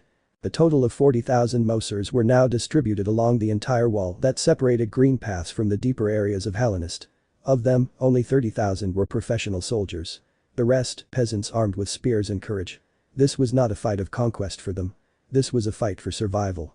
Yamato positioned his men and headed to the large central gate where the command post and the messenger room were located. On such a long front, communication is of vital importance to be able to draw up more precise plans. The captain reached the base of the wall and began to climb the steps until he reached one of the defensive bastions located on each side of the entrance to the kingdom. The one on the left, a secondary command and surveillance post. The one on the right, the main command post, where the warlord who was in command of all the Moss troops lay. Captain Yamato, reporting for duty, Great General Sun Jian. The captain presented himself with the utmost respect and the mark of martiality. Fist on the chest, legs joined, view forward. Gaze upon the colossal insect that was his superior. Almost as big as Ghost himself, lined with almost impenetrable golden armor and a huge stinger of the same material. On his shoulders rested a piece of skin from a rodent, a colossal creature that he hunted in his youth and was now a trophy part of his lineage. Thin body and large horns towards the sides of its head. The bearing of a warrior. Captain Yamato, you are late. Said the golden being with a powerful voice. Excuse me, Jan-sama. There were setbacks along the way. I understand. The rest of the officers are already in position. General C will be in command of the eastern section of the wall. Generals Quan and Ren in the west. You will stay with me. Your mission will be to maintain the position and safeguard the entrance to the kingdom at any cost. It will take direct control of all the peasant troops in the sector. Strengthen the defenses, fortify the gate. I want a constant supply of arrows to the archers and for oil to be available in each sector. Those arachnids can scale our walls, but we won't make it that easy for them. Yes, General. You can count on me. As in the Battle of the Plains of Xian. Now that the orders were given, the Golden General had the luxury of being more jovial with his old friend. That's right, Jan-sama. I'll never forget that day. Just try not to lose the other antenna. Haha. Despite his imposing appearance, Sun Jian was jovial with those he liked. Above all, to an old friend. He had been at her side since they were both mere recruits of a peasant wu. Years had passed since then, but the camaraderie only grew stronger after each battle. Especially when their firstborns were engaged. The minutes passed and the preparations were completed. Belts of mossy soldiers waited on the walls. Anxiety and nerves plagued the souls waiting for the battle. The warriors had already checked the edge of their weapons for the third time. The archers counted their arrows for the fourth time. Waiting is the worst time. The prelude to misfortune. A perfect moment where a great leader must inspire his troops. It is at this moment where hearts tremble. Hands shake fearfully. The fear of dying is as natural as the oxygen we breathe. But knowing that we cannot lose is much stronger. Behind us were our homes, our families. Our wives and children. Behind us is everything that mattered. And because of that, we cannot afford to be cowed. If we have to die on these green plains, we will take as many of those arachnids as possible. Sun Jian's voice rose from the top of the command tower. Everyone, absolutely everyone who was able to hear him, raised their heads equally. Soldiers and peasant. Cadets and officers. A voice so loud that it could even be heard from the ends of the wall. One that unleashed a vigorous war cry. One that shook the green path and beyond. Then the earth rumbled. The march of an invading army announced their arrival. The horizon was filled with shadows, while the dust behind them rose above their heads. 50,000 deep nest warriors. 50,000 beasts that had to be stopped at all costs. They were more in numbers, but they had the advantage of fighting defensively. They were better trained warriors, but they had the advantage of walls. My lord, you can see it. Captain Yamato commented to his general. Yes, I can see it. That banner, I never thought about having to see them on the other side of the battle. There is only one being in these caverns that is capable of raising such a macabre banner. Hera, the beast. I never thought I would come in person. But why are there two identical banners in two different positions? What both Sun Jian and Yamato did not know was that those banners were not carried by Hera herself, but by her descendants. Hornet and Hachi showed up on the battlefield, right in front of their troops, and not like some pompous general who sits at the back of the formation, watching the combat from a safe distance. Nothing of that. She would personally lead her troops to the front, and for this reason, they separated into two separate groups of 25,000 troops each. But still, willing to work together. Hornet was ready. Her general bearing made her stand out among her troops, and that bright red color that stood out so much to her was also reflected in the outfits of her followers. 1,000 devotees. The deadliest warriors from the depths of Hallownest surrounded their general, and no enemy would approach unless she wanted them to. Their war garments were made of animal leather, one of the most difficult materials to obtain in Hallownest, and only worn by those who were truly worthy of wearing it. Or they had obtained it themselves. His needle waited at the side of his hip just as the troops waited for his orders. Their clothes flapped with the wind. A weak wind that announced the prelude of red that would dye these fields. Everything was ready, and Hornet was perfectly capable of seeing the entire battlefield, riding on the back of a huge garp that raised her above everyone. The untamed beast of deep nest, but now it responded to his will. Chap. 10 Cruel and bloody war. The trumpet sounded. The armies roared. The charge for supremacy had begun. The ground rumbled with the footsteps of hundreds of thousands, and the walls shook with the percussion of war drums. Two colossal armies would meet in the largest battle in over 20 years since the Golden Wars led by the Worm Emperor himself. Nothing similar to those mediocre skirmishes and those Pyrrhic battles of 1,000 troops on each side. Nothing of that. Nearly 100,000 souls were at stake in this battle, and the god of war watched smiling from his throne of blood and skulls. Eager for more. The arachnids marched steadily over the walls. Shield barriers blocked the thousands of arrows coming from the top of the walls, and the infantry impatiently awaited their moment to shine. Wait for the moment when his generals decide to act. Meanwhile, the sky turned dark due to the absurd number of arrows that came from both sides of the battlefield. The Mossiers had the advantage of height, and their wooden bows of a quality only obtainable on the green path gave them the title of one of the finest archer regiments in all of Hallownest. However, the Weavers were not far behind, and although their techniques were unique, they were no less effective. His bows were made from his own legs, and his string drawn from his own body. They lacked the power of the large bows of the Mossies, but made up for it with a much higher cadence. Capable of shooting 2 arrows while their opponents could only shoot 1. Hachi was to the west. The general knew that a frontal attack against the wall would be stupid, so she must have had more ideas in mind. The Mosslings would surely expect them to try to climb them with their spider abilities, but they wouldn't fall into such an obvious trap. His troops resisted, as did his opponents. The time to act. Bring the siege engines. His voice was raised among his troops, and a messenger rode on a ground hunter to the rear of the formations. And in less than 5 minutes, the imposing wooden machines appeared on the battlefield, pulled by ropes by the powerful devotees. It didn't take long for the trebuchets to make themselves noticed, and the enormous stones they threw flew over the formations to the opposite side. Lacking precision, but with great destructive power. Some threw huge fragments of rock that crashed against the walls. Like the tireless fall of water that cracks the solid rock. Others threw barrels of tar, which caught fire after breaking into pieces upon impact with any surface. And while the fire would not be able to defeat the rock, it would cause terror among the enemy ranks. But. Hubris.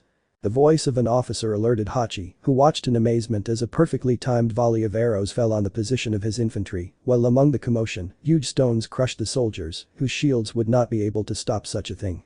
My lady, the enemy has siege machinery on the other side of the wall. An officer under his command shouted. We must maintain our position. But, my lady. Uncomplainingly. Resist at all costs and return fire. We have to hold on. They will arrive soon. The war of resistance was exactly what the Mosses wanted, after all, that was their greatest strength, and they were fighting on their own lands. Every minute this battle dragged on, the balance tipped more and more in their favor. And that was something that the general in charge of that sector of the wall knew very well. General Sun Quan, the enemy maintains positions. It seems like they don't plan to move forward at the moment. A messenger reported. Sun Quan, the immovable. The most brilliant mind of the Sun family, and the one who has never been defeated in a siege battle where he was on the defensive. He was meticulous. Calculating. Nothing was overlooked, and he always waited for his enemy's movement to counterattack. On this war board, he looked like the black pieces of his favorite board game. Always waiting, always attentive to counterattack where it hurts the enemy the most. He was a physical and moral shield. Her white armor has never felt the edge of a weapon bruise her beauty. Tall and thin like his father, but his color seemed to suggest that he was a pure soul, as only white is capable of being. However, in their own culture, white is the true color of death. Understood. We remain unchanged. Any news from the other fronts? Negative, General. But we can assume that the situation is not much different than here. I doubt it. He commented confidently. If my brother is leading the western flank, I can assure you that it is nothing like what we are seeing here and now. Inform the captains to distribute more arrows and have the oil ready. We can expect an attack at any time. Yes, General. And so, the messenger walked away from the command post, leaving the general immersed in his thoughts. The command post was a simple location within the walls, where a table showed a map with the marked positions of both sides, while several strategists proposed possible ideas for enemy attacks. However, the voice of the general himself fell among the rest of the voices. Ren. Prepare your men and keep them ready on the walls, but do not expose yourself until it is time. The general's words were dedicated to a young woman who seemed to observe everything in silence. He still had much to learn, but his skill with the bow was hardly rivaled in the kingdom. It was his younger sister who, despite also carrying the rank of general, was under the tutelage of her brother to learn about the ways of war. What's happening, brother? One of your hunches. Her voice was soft and sweet, but her delicate appearance and orange hues could easily fool any clueless insect. She hid great warrior skill beneath her peculiar beauty, and although she did not surpass her older brother, she could well win Sun Quan in a stinging duel under certain conditions. After all, she was the youngest of the three. Trusting your instincts is part of being a general, Sister Ren. Sun Quan's language was perfect, even when dealing with his own brothers. Time gives you experience, and experience gives you predictions. A general must outthink his opponent. After all, battles are almost always fought between just two masterminds. Yes. Brother, you are very boring. I would rather have ideated with GC, he is more fun. A comment that elicited very controlled laughter from the strategists, but a sigh from his brother. And that's why, father, he assigned you to me. So that you keep your head close to your body for as long as possible. Even with his refined speech, Sun Quan knew how to return a joke in a subtle way. However, both brothers were right. Well, far to the west, at the other end of the wall, the battle that Hornet had to face would not be at all similar to the situation of her sister Hachi. Hornet commanded his troops with vigor. She was more of a warrior and less of a strategist, and a frontal charge would be a more feasible option for her combat mode. His troops with shields would resist enemy arrows, they would soon be out of reach of the enemy siege engines, and his troops had thousands of hooks, ropes, and everything ready to scale those walls. She already had everything planned. The walls were high, but the arachnids are strong. The more powerful ones would make a living tower on different parts of the wall, and he didn't want his troops to fall into such an obvious trap of boiling oil. The warriors under her command were as fanatical as her and less meticulous than those who followed her sister. In fact, just as Hornet herself rode a huge garped, most of her troops rode on much smaller cavasuelos or garped. A huge army of mounted equeros, approaching at a fast pace towards the west wall without stopping shooting arrows. Your lady, what is that? The captain under his command raised his voice, facing an imposing figure that stood firm on the wall, arms crossed, and ignoring the rain of arrows that fell near his position. Hornet looked up and saw him, and immediately recognized that he was a formidable warrior. One so crazy that he launched himself from the top of the wall, landing epically on the ground in front of her and her army.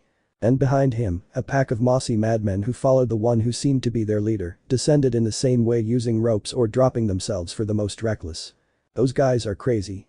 An officer exclaimed. No. They are not. To all units. Charge. Hornet commanded his troops to the front. Those insects that were descending from the wall were doing something very strange, but it would definitely destroy their plans completely if they did not manage to displace it from those positions, but it would not be easy to do such a thing. Hornet now saw a colossal wall of shields rise in front of her. One that prevented him from reaching the wall.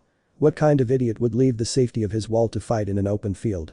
What kind of madman would rather waste his best advantage and expose his troops to land, where the mounted weavers would have the greatest advantage? Apparently, someone who had a crazy idea in mind. Your lady, we barely have any arrows left. A captain commented.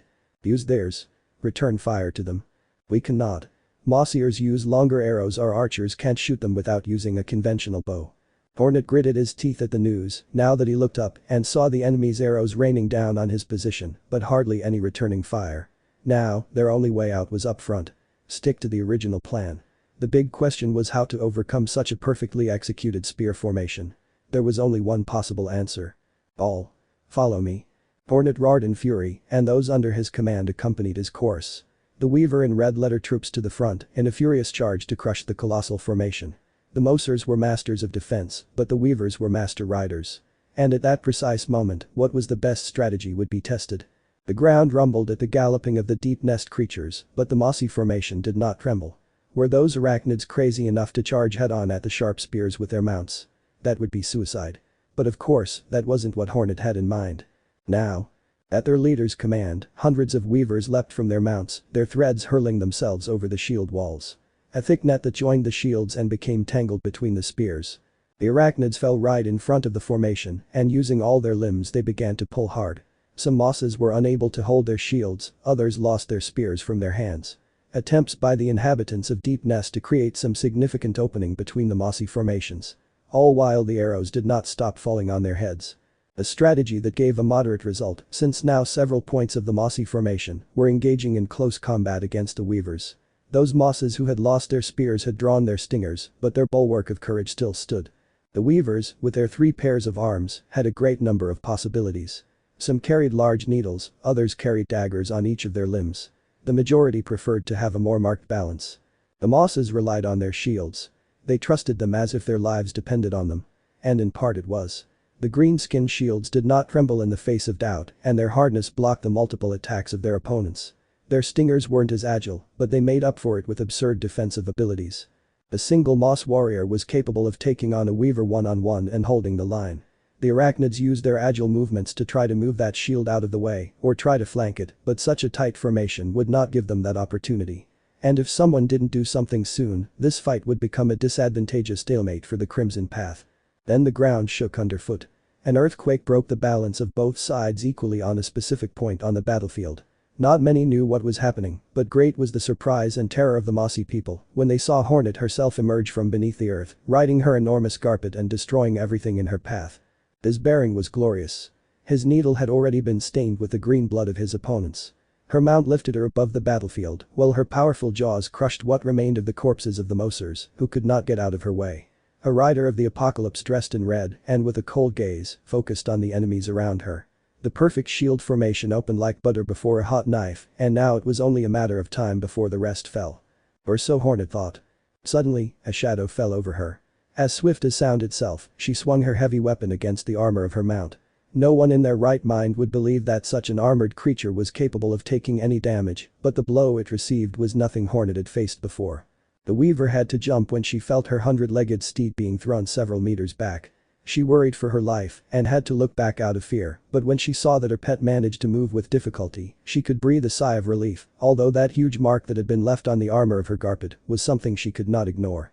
Hornet looked ahead, and her heart shook at the imposing presence that had joined the battle. A colossal insect that doubled its height. The same one who had not been doing long, stood with his arms crossed on the edge of the wall and looked at the entire battlefield with a defiant smile. The same one he dedicated to Hornet at that time.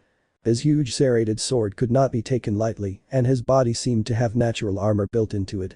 His only clothing was a bone hat made from the fossil of an ancient entity and a huge purple cloth that flapped at the whims of the wind. Hornet sensed the danger immediately, and his needle soon challenged that mysterious being to combat.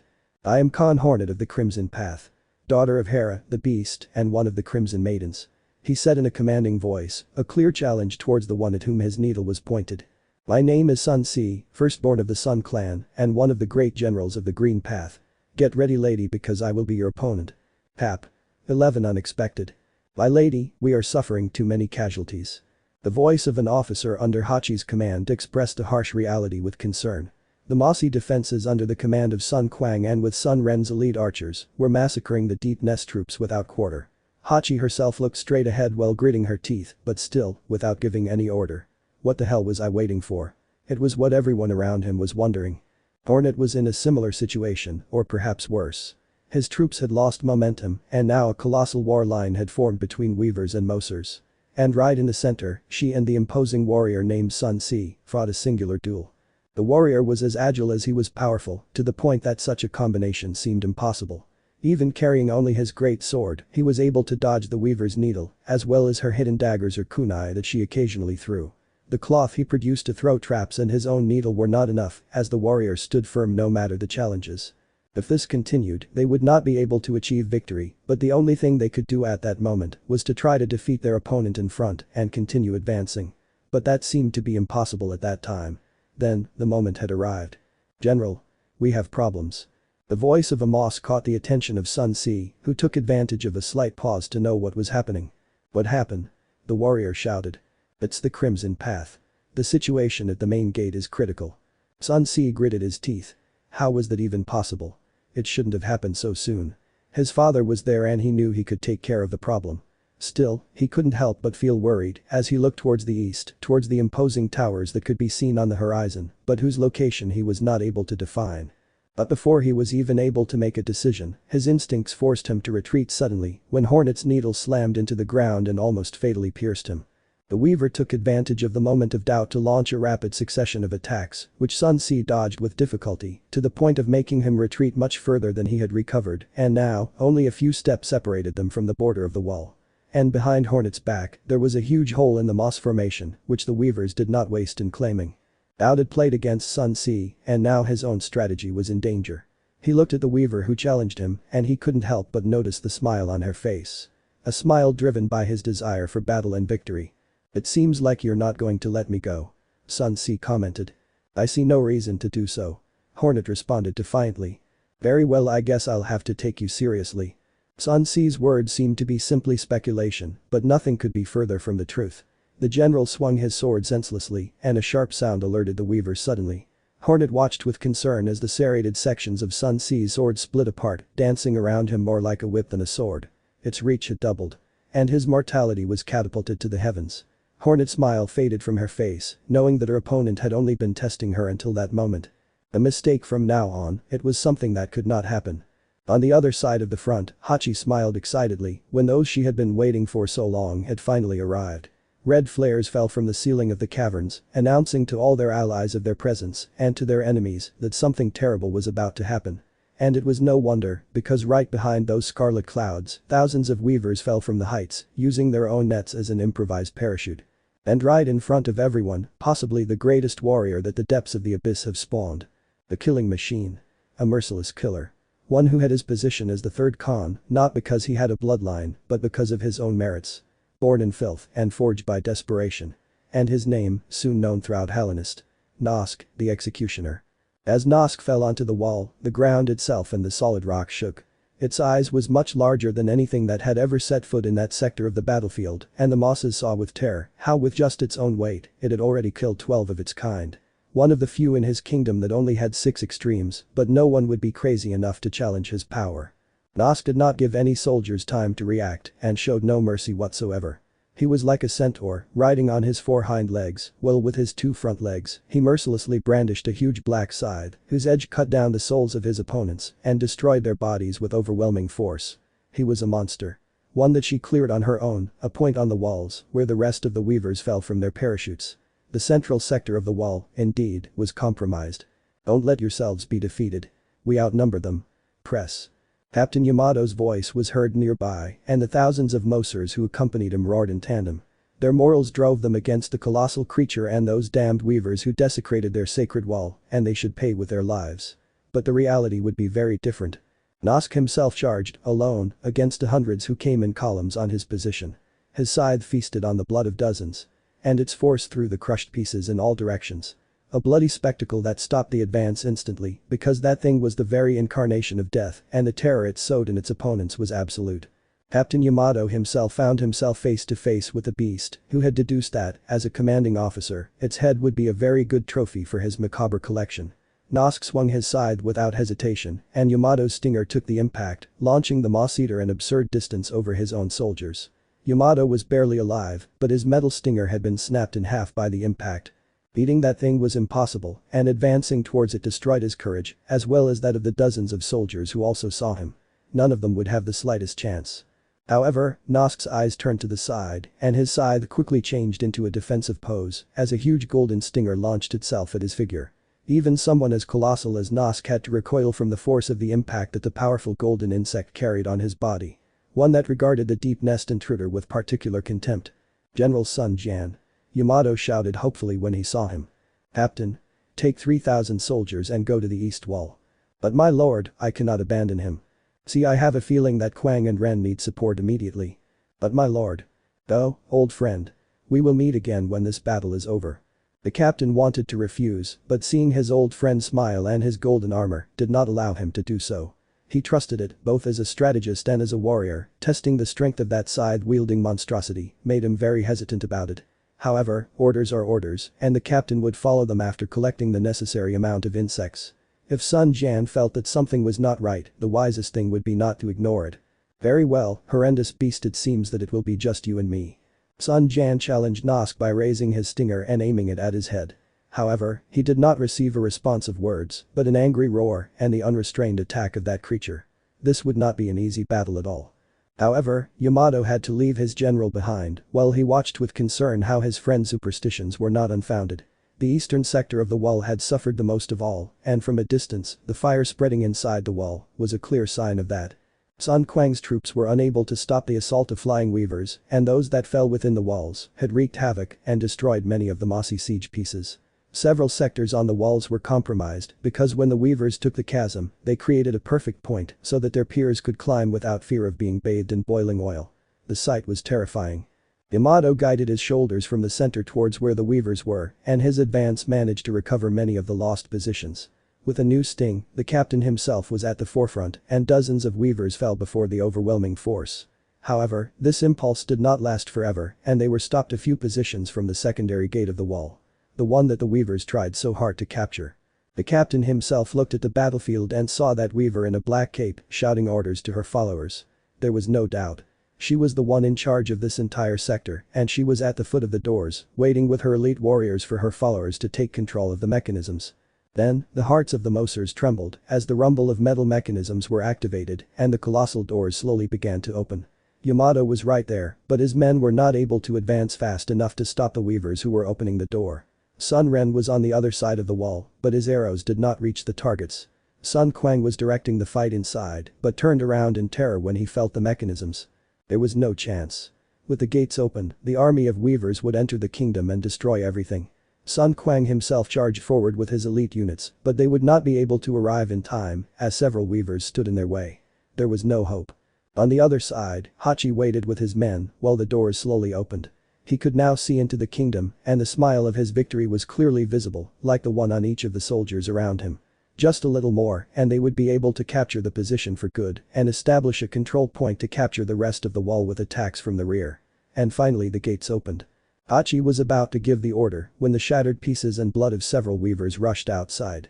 The lifeless bodies passed by, while the image of a figure made its way from inside, mercilessly massacring the weavers who were in its path. A warrior in black wrapped in a hood and in whose hands was brandished an onyx katana dyed crimson. That warrior was Ghost.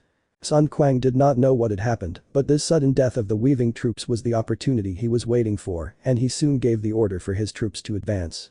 The gates were already compromised, so they would have to set up a barricade outside while they reclaimed the walls. Sun Ren also noticed these turn of events, although he was not able to see what was happening. Their arrows rained down on their enemies again as they prioritized advancing towards the gate from the walls, something that Captain Yamato himself did from the opposite side. Hachi watched helplessly as her plans were shattered by the appearance of this mysterious warrior, and now she was involved in an uncontrolled fight outside the gate. Weavers and Mosers fighting without any formation, where the attacks came from both the front and the rear.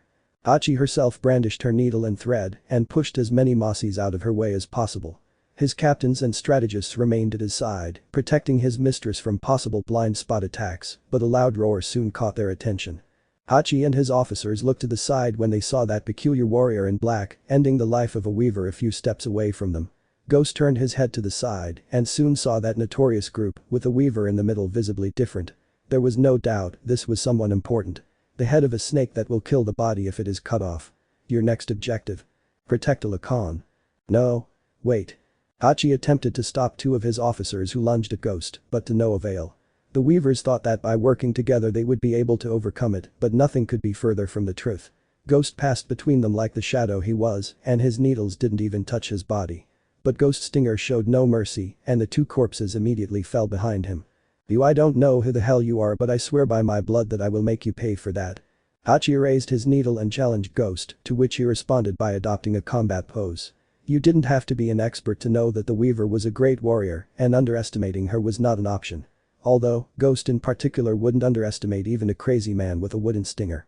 Hachi's cloak shook vigorously, and Ghost's stinger intervened between the kunai and his body. As soon as the weaver threw her hidden weapons as a distraction, she rushed at the warrior with fury, and her needle aimed deadly at his face. Ghost blocked and stepped back, experiencing the impact force of the weaver. She was a formidable warrior, and I could give her no quarter. So immediately, he also went on the attack. Hachi and Ghost's needle echoed in the battle. The brutality of the combat was so colossal that those closest even stopped fighting to watch them battle. Hachi moved gracefully, and his thrusts were precise and fast. Ghost was bigger, combining strength and skill in the power of his blows. Hachi had to deflect his attacks, knowing that a direct attack on his needle could permanently damage it. The Weaver tried to use her spiderweb, but it was not as efficient as she thought. It was the first time Ghost had seen a Weaver's web whip attack, and despite having dodged it, a fragment of his cloak remained stuck to his opponent's web. Hachi did not waste this opportunity and began to pull him in order to subdue them, but Ghost was much stronger than expected. But, the Ghost knew that if he continued like this, one wrong step and he would fall dangerously to the ground. Keeping his cloak was no longer an option. And it was the very edge of his stinger that cut through the clasp, freeing himself from his opponent's grasp, revealing a worrying truth to his opponent. Hachi saw in amazement what Ghost was hiding under his cloak. An athletic body, forged by the brutal daily training that his teacher imposed on him. On his chest, a piece of leather was shown, which had attached different weapons such as daggers and throwing knives. However, nothing more worrying than his own middle arms hugging his abdomen. The Weaver then understood it. She was using all her limbs and was barely able to keep up. He thought his opponent only had 2 arms, but seeing him move them and grab his 2 black daggers made him understand how much he didn't know. She was giving it her all in that match, and Ghost was holding back from the start. And now, the warrior showed his full potential. This time, it was the Khan who had to stay on the defensive as the swift katana and daggers were launched at her body. Hachi had more legs, but his opponent's speed was ridiculously superior. Her sister Hornet could fight a fairer duel, but she was far below her ability, and little by little, it was noticeable how Ghost dominated the combat. And it all ended when in a millisecond, Ghost's ferocious katana found an opening and sliced through Hachi's shoulder, incapacitating his left side. "Your lady." The Weaver fell dejected to the ground while her trusted officers brandished their weapons against the warrior who had defeated her in a desperate attempt to protect what little strength she had left, but Ghost found no challenge and they all fell before her. Upper strength. A devastating blow to the Crimson Path in that sector. From the other battlefield, Hornet listened with terror to the trumpets, and their peculiar rumble sent a very clear message. A message that the Weaver never thought she would hear. A Khan had fallen. The Weaver became angry, but her officers did everything possible to calm her down. Continuing to fight would only cause unnecessary casualties, and with half the army headless, they would not be able to continue fighting. And a massive reorganization would not be possible. And with immeasurable pain in his heart, Hornet had to order a retreat, even though his battle against Sun Ce seemed to be won. Well, despite his techniques, Hornet mastered weapon techniques that resembled a whip much better. Sun Ce barely came out of this alive, only with a wound on his right arm that needed to be treated. Something that did not happen the same everywhere. Right in the middle, located above the central gate, Nosk made a face of disgust when listening to the trumpets. That weakling Hachi had fallen, and because of him, all of this had been in vain. The monster despised the idea of retreating, but there wasn't much it could do about it. At least, in his hands he carried the severed head of General Sun Jian. A decent trophy for your collection. As well as the satisfaction of having slaughtered almost all the mosses in the area. Now, Ghost could hear the Mosers around him shouting in euphoria as they watched the Weavers walk away through the same grotto they had come through, unaware of the massacre that occurred in the center. However, the Ghost's attention was focused on another event. At his feet, Hachi was fainting, and the wound on his shoulder was slowly taking his life. Ghost would not let any soul suffer, no matter what he had done, and he was ready to end their suffering right then and there. However, a hand on his shoulder stopped his intentions. "That's not a good idea. As a hostage she is much more valuable to us." Ghost turned around and saw the white-armored insect behind him. It was Sun Quang, followed by Sun Ren and several of his elite soldiers. "No soul deserves to suffer this way. I will end your misery. I'm afraid I can't allow it." With a gesture, several of the general's elite soldiers surrounded Ghost, aiming their stingers at him to stop him. He wouldn't allow such a valuable prisoner to be lost like that, but for a second he doubted his decision. The way Ghost looked at him was terrifying. Even someone like him couldn't help but feel nervous before those dead and angry eyes. As if he were looking at a dangerous monstrosity and not a warrior of the same height. "We will take care of her and we will save her life. She will not suffer. I promise." Somewhat more sensible, it was Sun Ren who tried to relieve the tension, sensing the murderous aura that Ghost emanated. She was sure that this warrior would be able to cut off everyone's head if he wanted to, and since she was the only one who saw him battle Hachi and finish off his officers so quickly, she knew that it was better not to have him as an enemy. "You better." Ghost raised the edge of his katana and gracefully kept it inside its sheath at the same time that he kept his daggers on his harness. He took a step to the side and took his black cloak, which he placed over his body after removing the spiderweb. And without saying anything else, he passed through the mossy formations into the kingdom, ignoring the fact that those two insects were members of one of the most influential families in Concordia City. Sun Quan watched a warrior walk away, annoyed by such audacity and lack of respect. Sun Ren hurriedly called a doctor, as he had the feeling that failing his promise might not be a very good idea. At least now Sendero Verde could enjoy this victory. Chap. 12 The Green Court. In a dark chamber, a defeated soul did its best to wake up.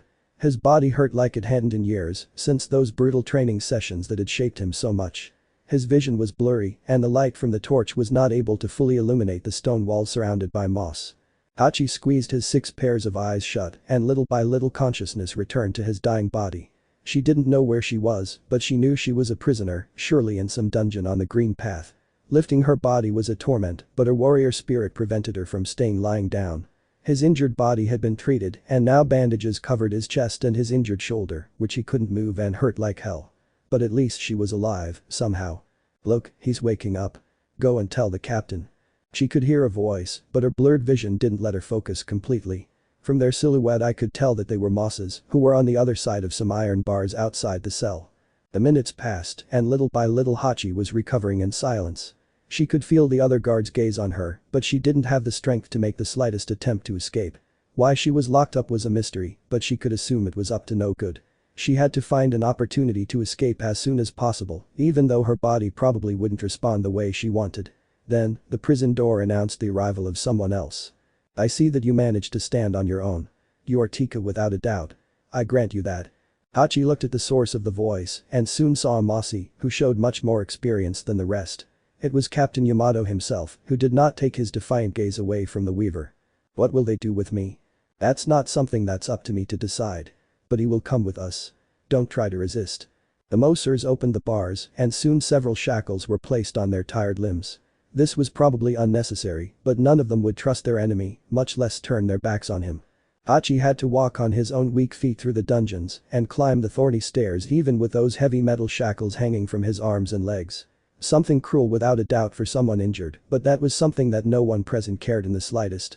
Finally, the winding path came to an end and the doors opened to the outside. The central courtyard of a fortress within Ciudad Concordia, inside which thousands of troops were aiming at the prisoner with bows and spears. Their escape plans should wait much longer. In front of her, there was a cart of prisoners where she was forced to enter by pushing and stabbing her with a spear. His tired and battered body collapsed onto the wooden floor of the wagon, shaking from the pain and fear he was trying to control. As well as the helplessness of having lost, and that because of him, his people had been defeated.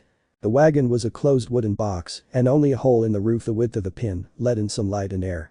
She didn't know where it was leading her, and the bumpy road made her pain more agonizing, even when she was still sitting. Her wounds were not completely healed, and a trail of blood soon stained the bandage that covered her. And finally, they reached their destination. The carriage door flew open, and a hand yanked her out of the carriage. The sudden movement left her more disoriented than she already was, and her aching body fell to the hard floor. She was so exhausted that even breathing was impossible. "Get up." He was able to listen, but not respond. With the little strength she had left, she managed to look up, only to see in front of her 3 imposing figures looking at her and waiting for her. On the right, Sun Quang, whose face could not show any more resentment towards the weaver. On the left, Sun Ren, who although looking at her, showed a trace of sadness in his eyes. And in the middle, Sun Si, who remained serene and with an expressionless face. "What are you waiting for? Lift her up by force. Or drag it if necessary," commented the wide-armored insect. "Brother, that is not necessary. She can't do it." The girl tried to obey reason. "I don't mind. This scum does not deserve any show of compassion. Do it or I'll do it myself." Hachi was only able to hear the voices of the 2 younger brothers, while the middle one remained calm, without saying anything. As if he was thinking about what to do. However, a pair of arms slid under the weaver and gently picked her up. Hachi had her back turned to whoever approached her, so she couldn't see who it was, but she was sure that it wasn't any of the 3 brothers. However, her body was barely able to react when she was able to look up and saw that the one who had her in his arms was that same warrior who had defeated her. The one who kept his gaze forward. "You don't have to do this, Ghost-san." Now it was that Sun Si's voice became present.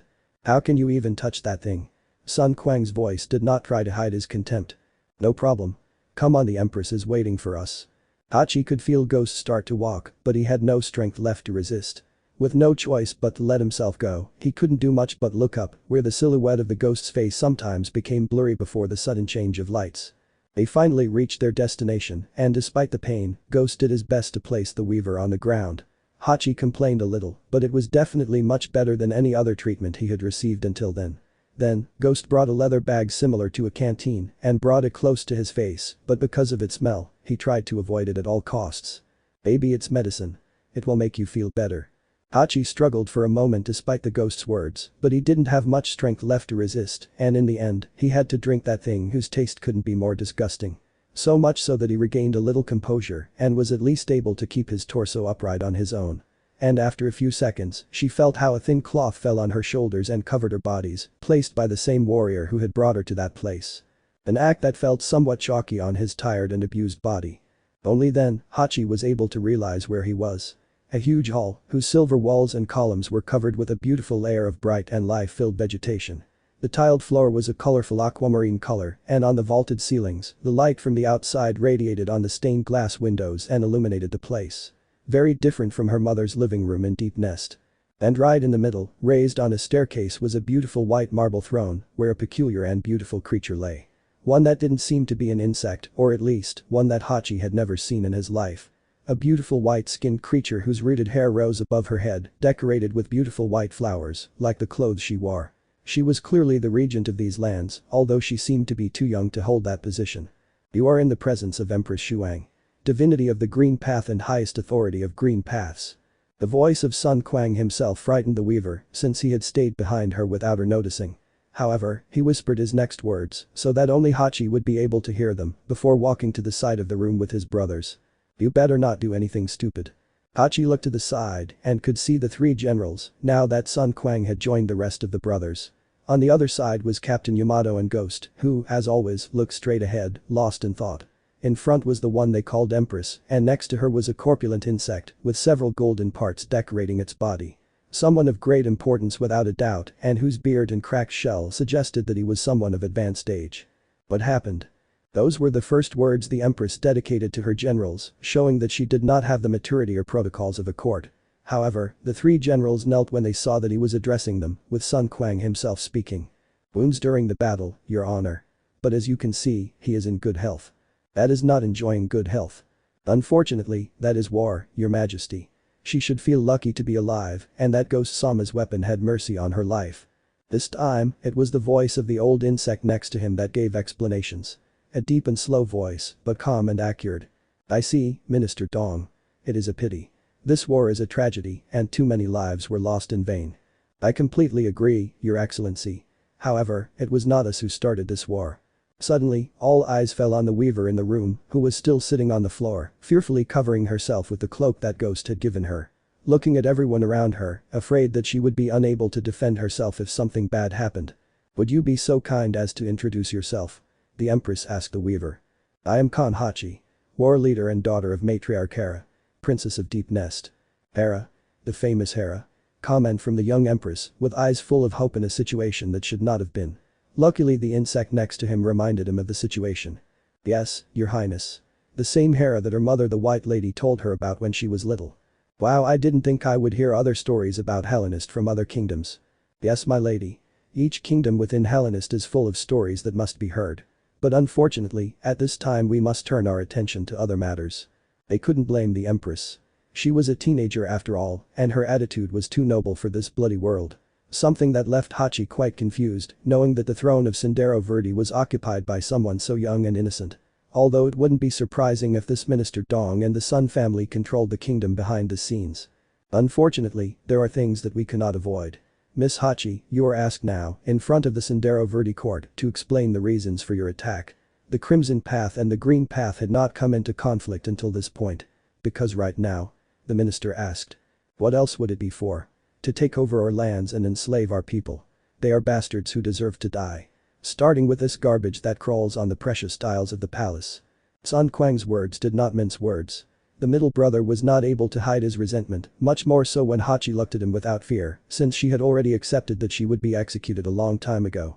"General Sun Quang," the minister spoke. "I remind you that you are in the presence of His Holy Majesty. I ask you to behave as required." "Yeah. I'm sorry, your majesty." Speak without thinking. The minister knew how to put his people in their place. Despite his advanced age, he seemed to have the respect of everyone present. Empress Shuang looked at both of them with concern, but unable to say anything. She didn't have the courage to do it, and she thanked Dong for acting for her. However, silence once again took over the place, waiting for the weaver to speak once and for all. Hachi could feel eyes on her, and she had to be careful not to reveal any compromising information. However, there were some things he could say. Things that brought out an anger on his face that left everyone confused. We were not the ones who attacked first. But what slander are these? Sun Quang replied angrily immediately. Brother. Let her talk. Let her speak. That. Now you're going to have the nerve to say that we were the ones who attacked first. General Quang, you are requested to allow the accused to justify her statement. The minister sentenced. It was clear that Sun Quang's anger was clouding his judgment and reasoning. And how not to do it? If because of those damned arachnids he had lost his father in the most dishonorable way possible. They could not even bury his entire body, as Sun Jian's head was never found. Damn beasts. Only those who knew him knew how much the Silver General was controlling himself. The delegation left Kaminosu City for here, but they never returned. The only thing we received from them was the head of the ambassador wrapped in a cloth, attached to a stake with the banner of the Green Path. Hachi's gaze was defiant, especially when it met Sun Quang's. His stubbornness was worthy of admiration, although not at all sensible considering the situation he found himself in. Ah, and you want us to believe that? Your words are worthless in this court. I don't care what they want to believe or not. That is the truth and a clear declaration of war. We wanted to parley, and you sent us an amputated head. You call us beasts, but you are even worse. Damn scum. Let's see if you maintain that attitude when I tear off each of your legs. Enough. The minister's voice left his gentleness aside, and his temper reverberated throughout the room, although such an effort would have cost him a sudden coughing attack. His vocal cords are no longer what they were before, but his purpose of calling for order and discipline at least came into effect. General Sun Quang cough cough cough. The court requests that you leave the courtroom immediately. But. Uncomplainingly. He's already spoken cough cough. Enough spoken. In his current state, he is not in a position cough cough cough to continue in this parliament. That's enough, brother. Leave it for now. Sun Quang could do nothing but grit his teeth in helplessness, but an order could not be refuted. He turned around and left the room, making his displeasure clear in his hasty walk. He admired his father like no one else in this world, and despite his calm posture, his negative impulses often controlled him. Something his brothers could control to a certain extent. Mr. Dong. He is okay. Yes, your highness. Cough. Excuse this old shell. There is nothing to forgive. Your services at court are priceless, and my gratitude is eternal. Your words fill me with joy, your highness. He expressed with a bow, to which Empress Shuang responded pleased. Han Hachi, the Crimson Path. His accusations against our nation are serious, and they are not something he can brush aside. I have never heard of this event, but I doubt that the peaceful town of the Green Path was capable of doing something like this. That scared young woman vanished in front of everyone when the Empress took on a more serious, determined character. She looked into the weaver's eyes without fear or conviction in her words, because she would not allow the people she was so proud of to be accused in that way. Sendero Verde and Nido Profundo are connected by a single direct route. Captain Yamato commented thoughtfully. I highly doubt that simple bandits have done something like that.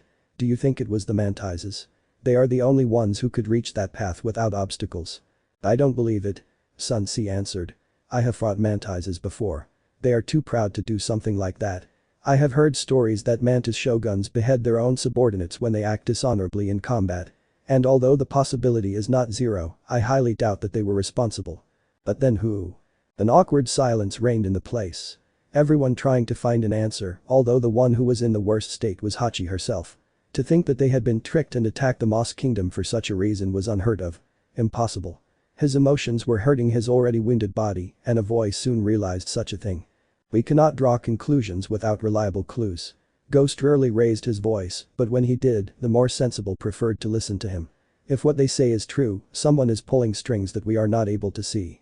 If what the Khan says is true, it is possible that all of us in this room have been victims of the same thinking mind, which wanted to see both kingdoms weaken in a Pyrrhic war. I agree. The Emperor sentenced. Until we know what really happened, we will maintain a defensive attitude. I want a response to this event as soon as possible to clarify this misunderstanding.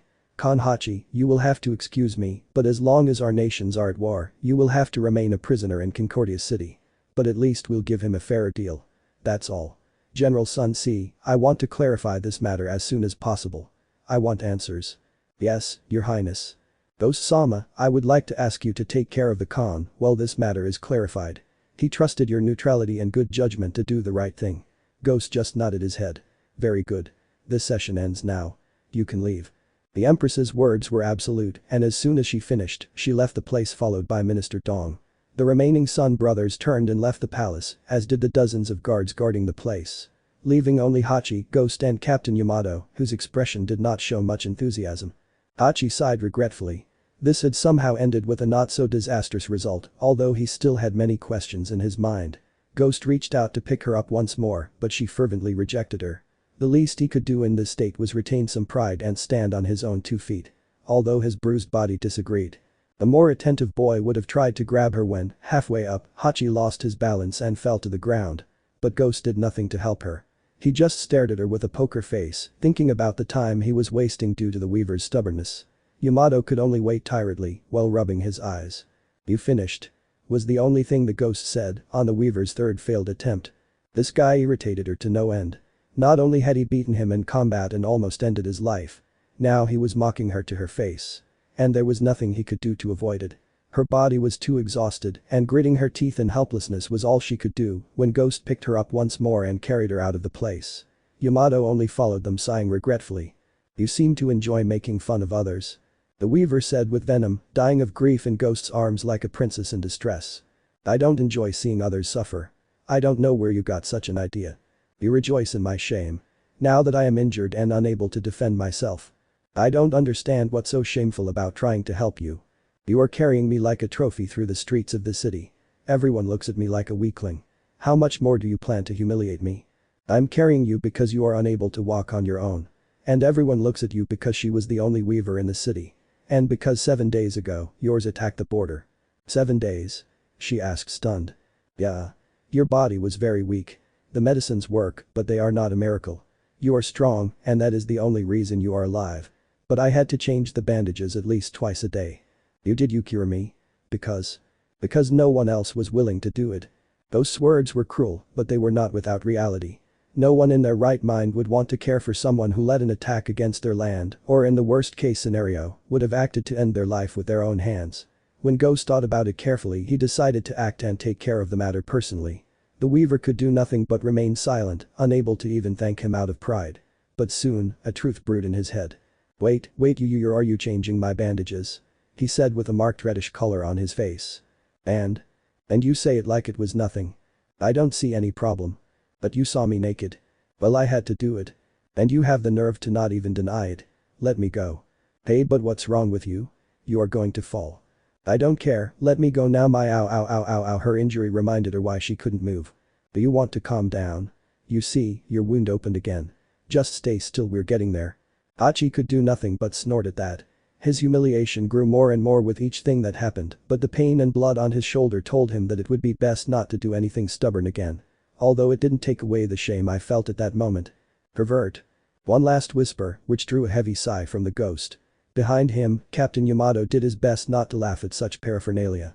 Which was quite difficult.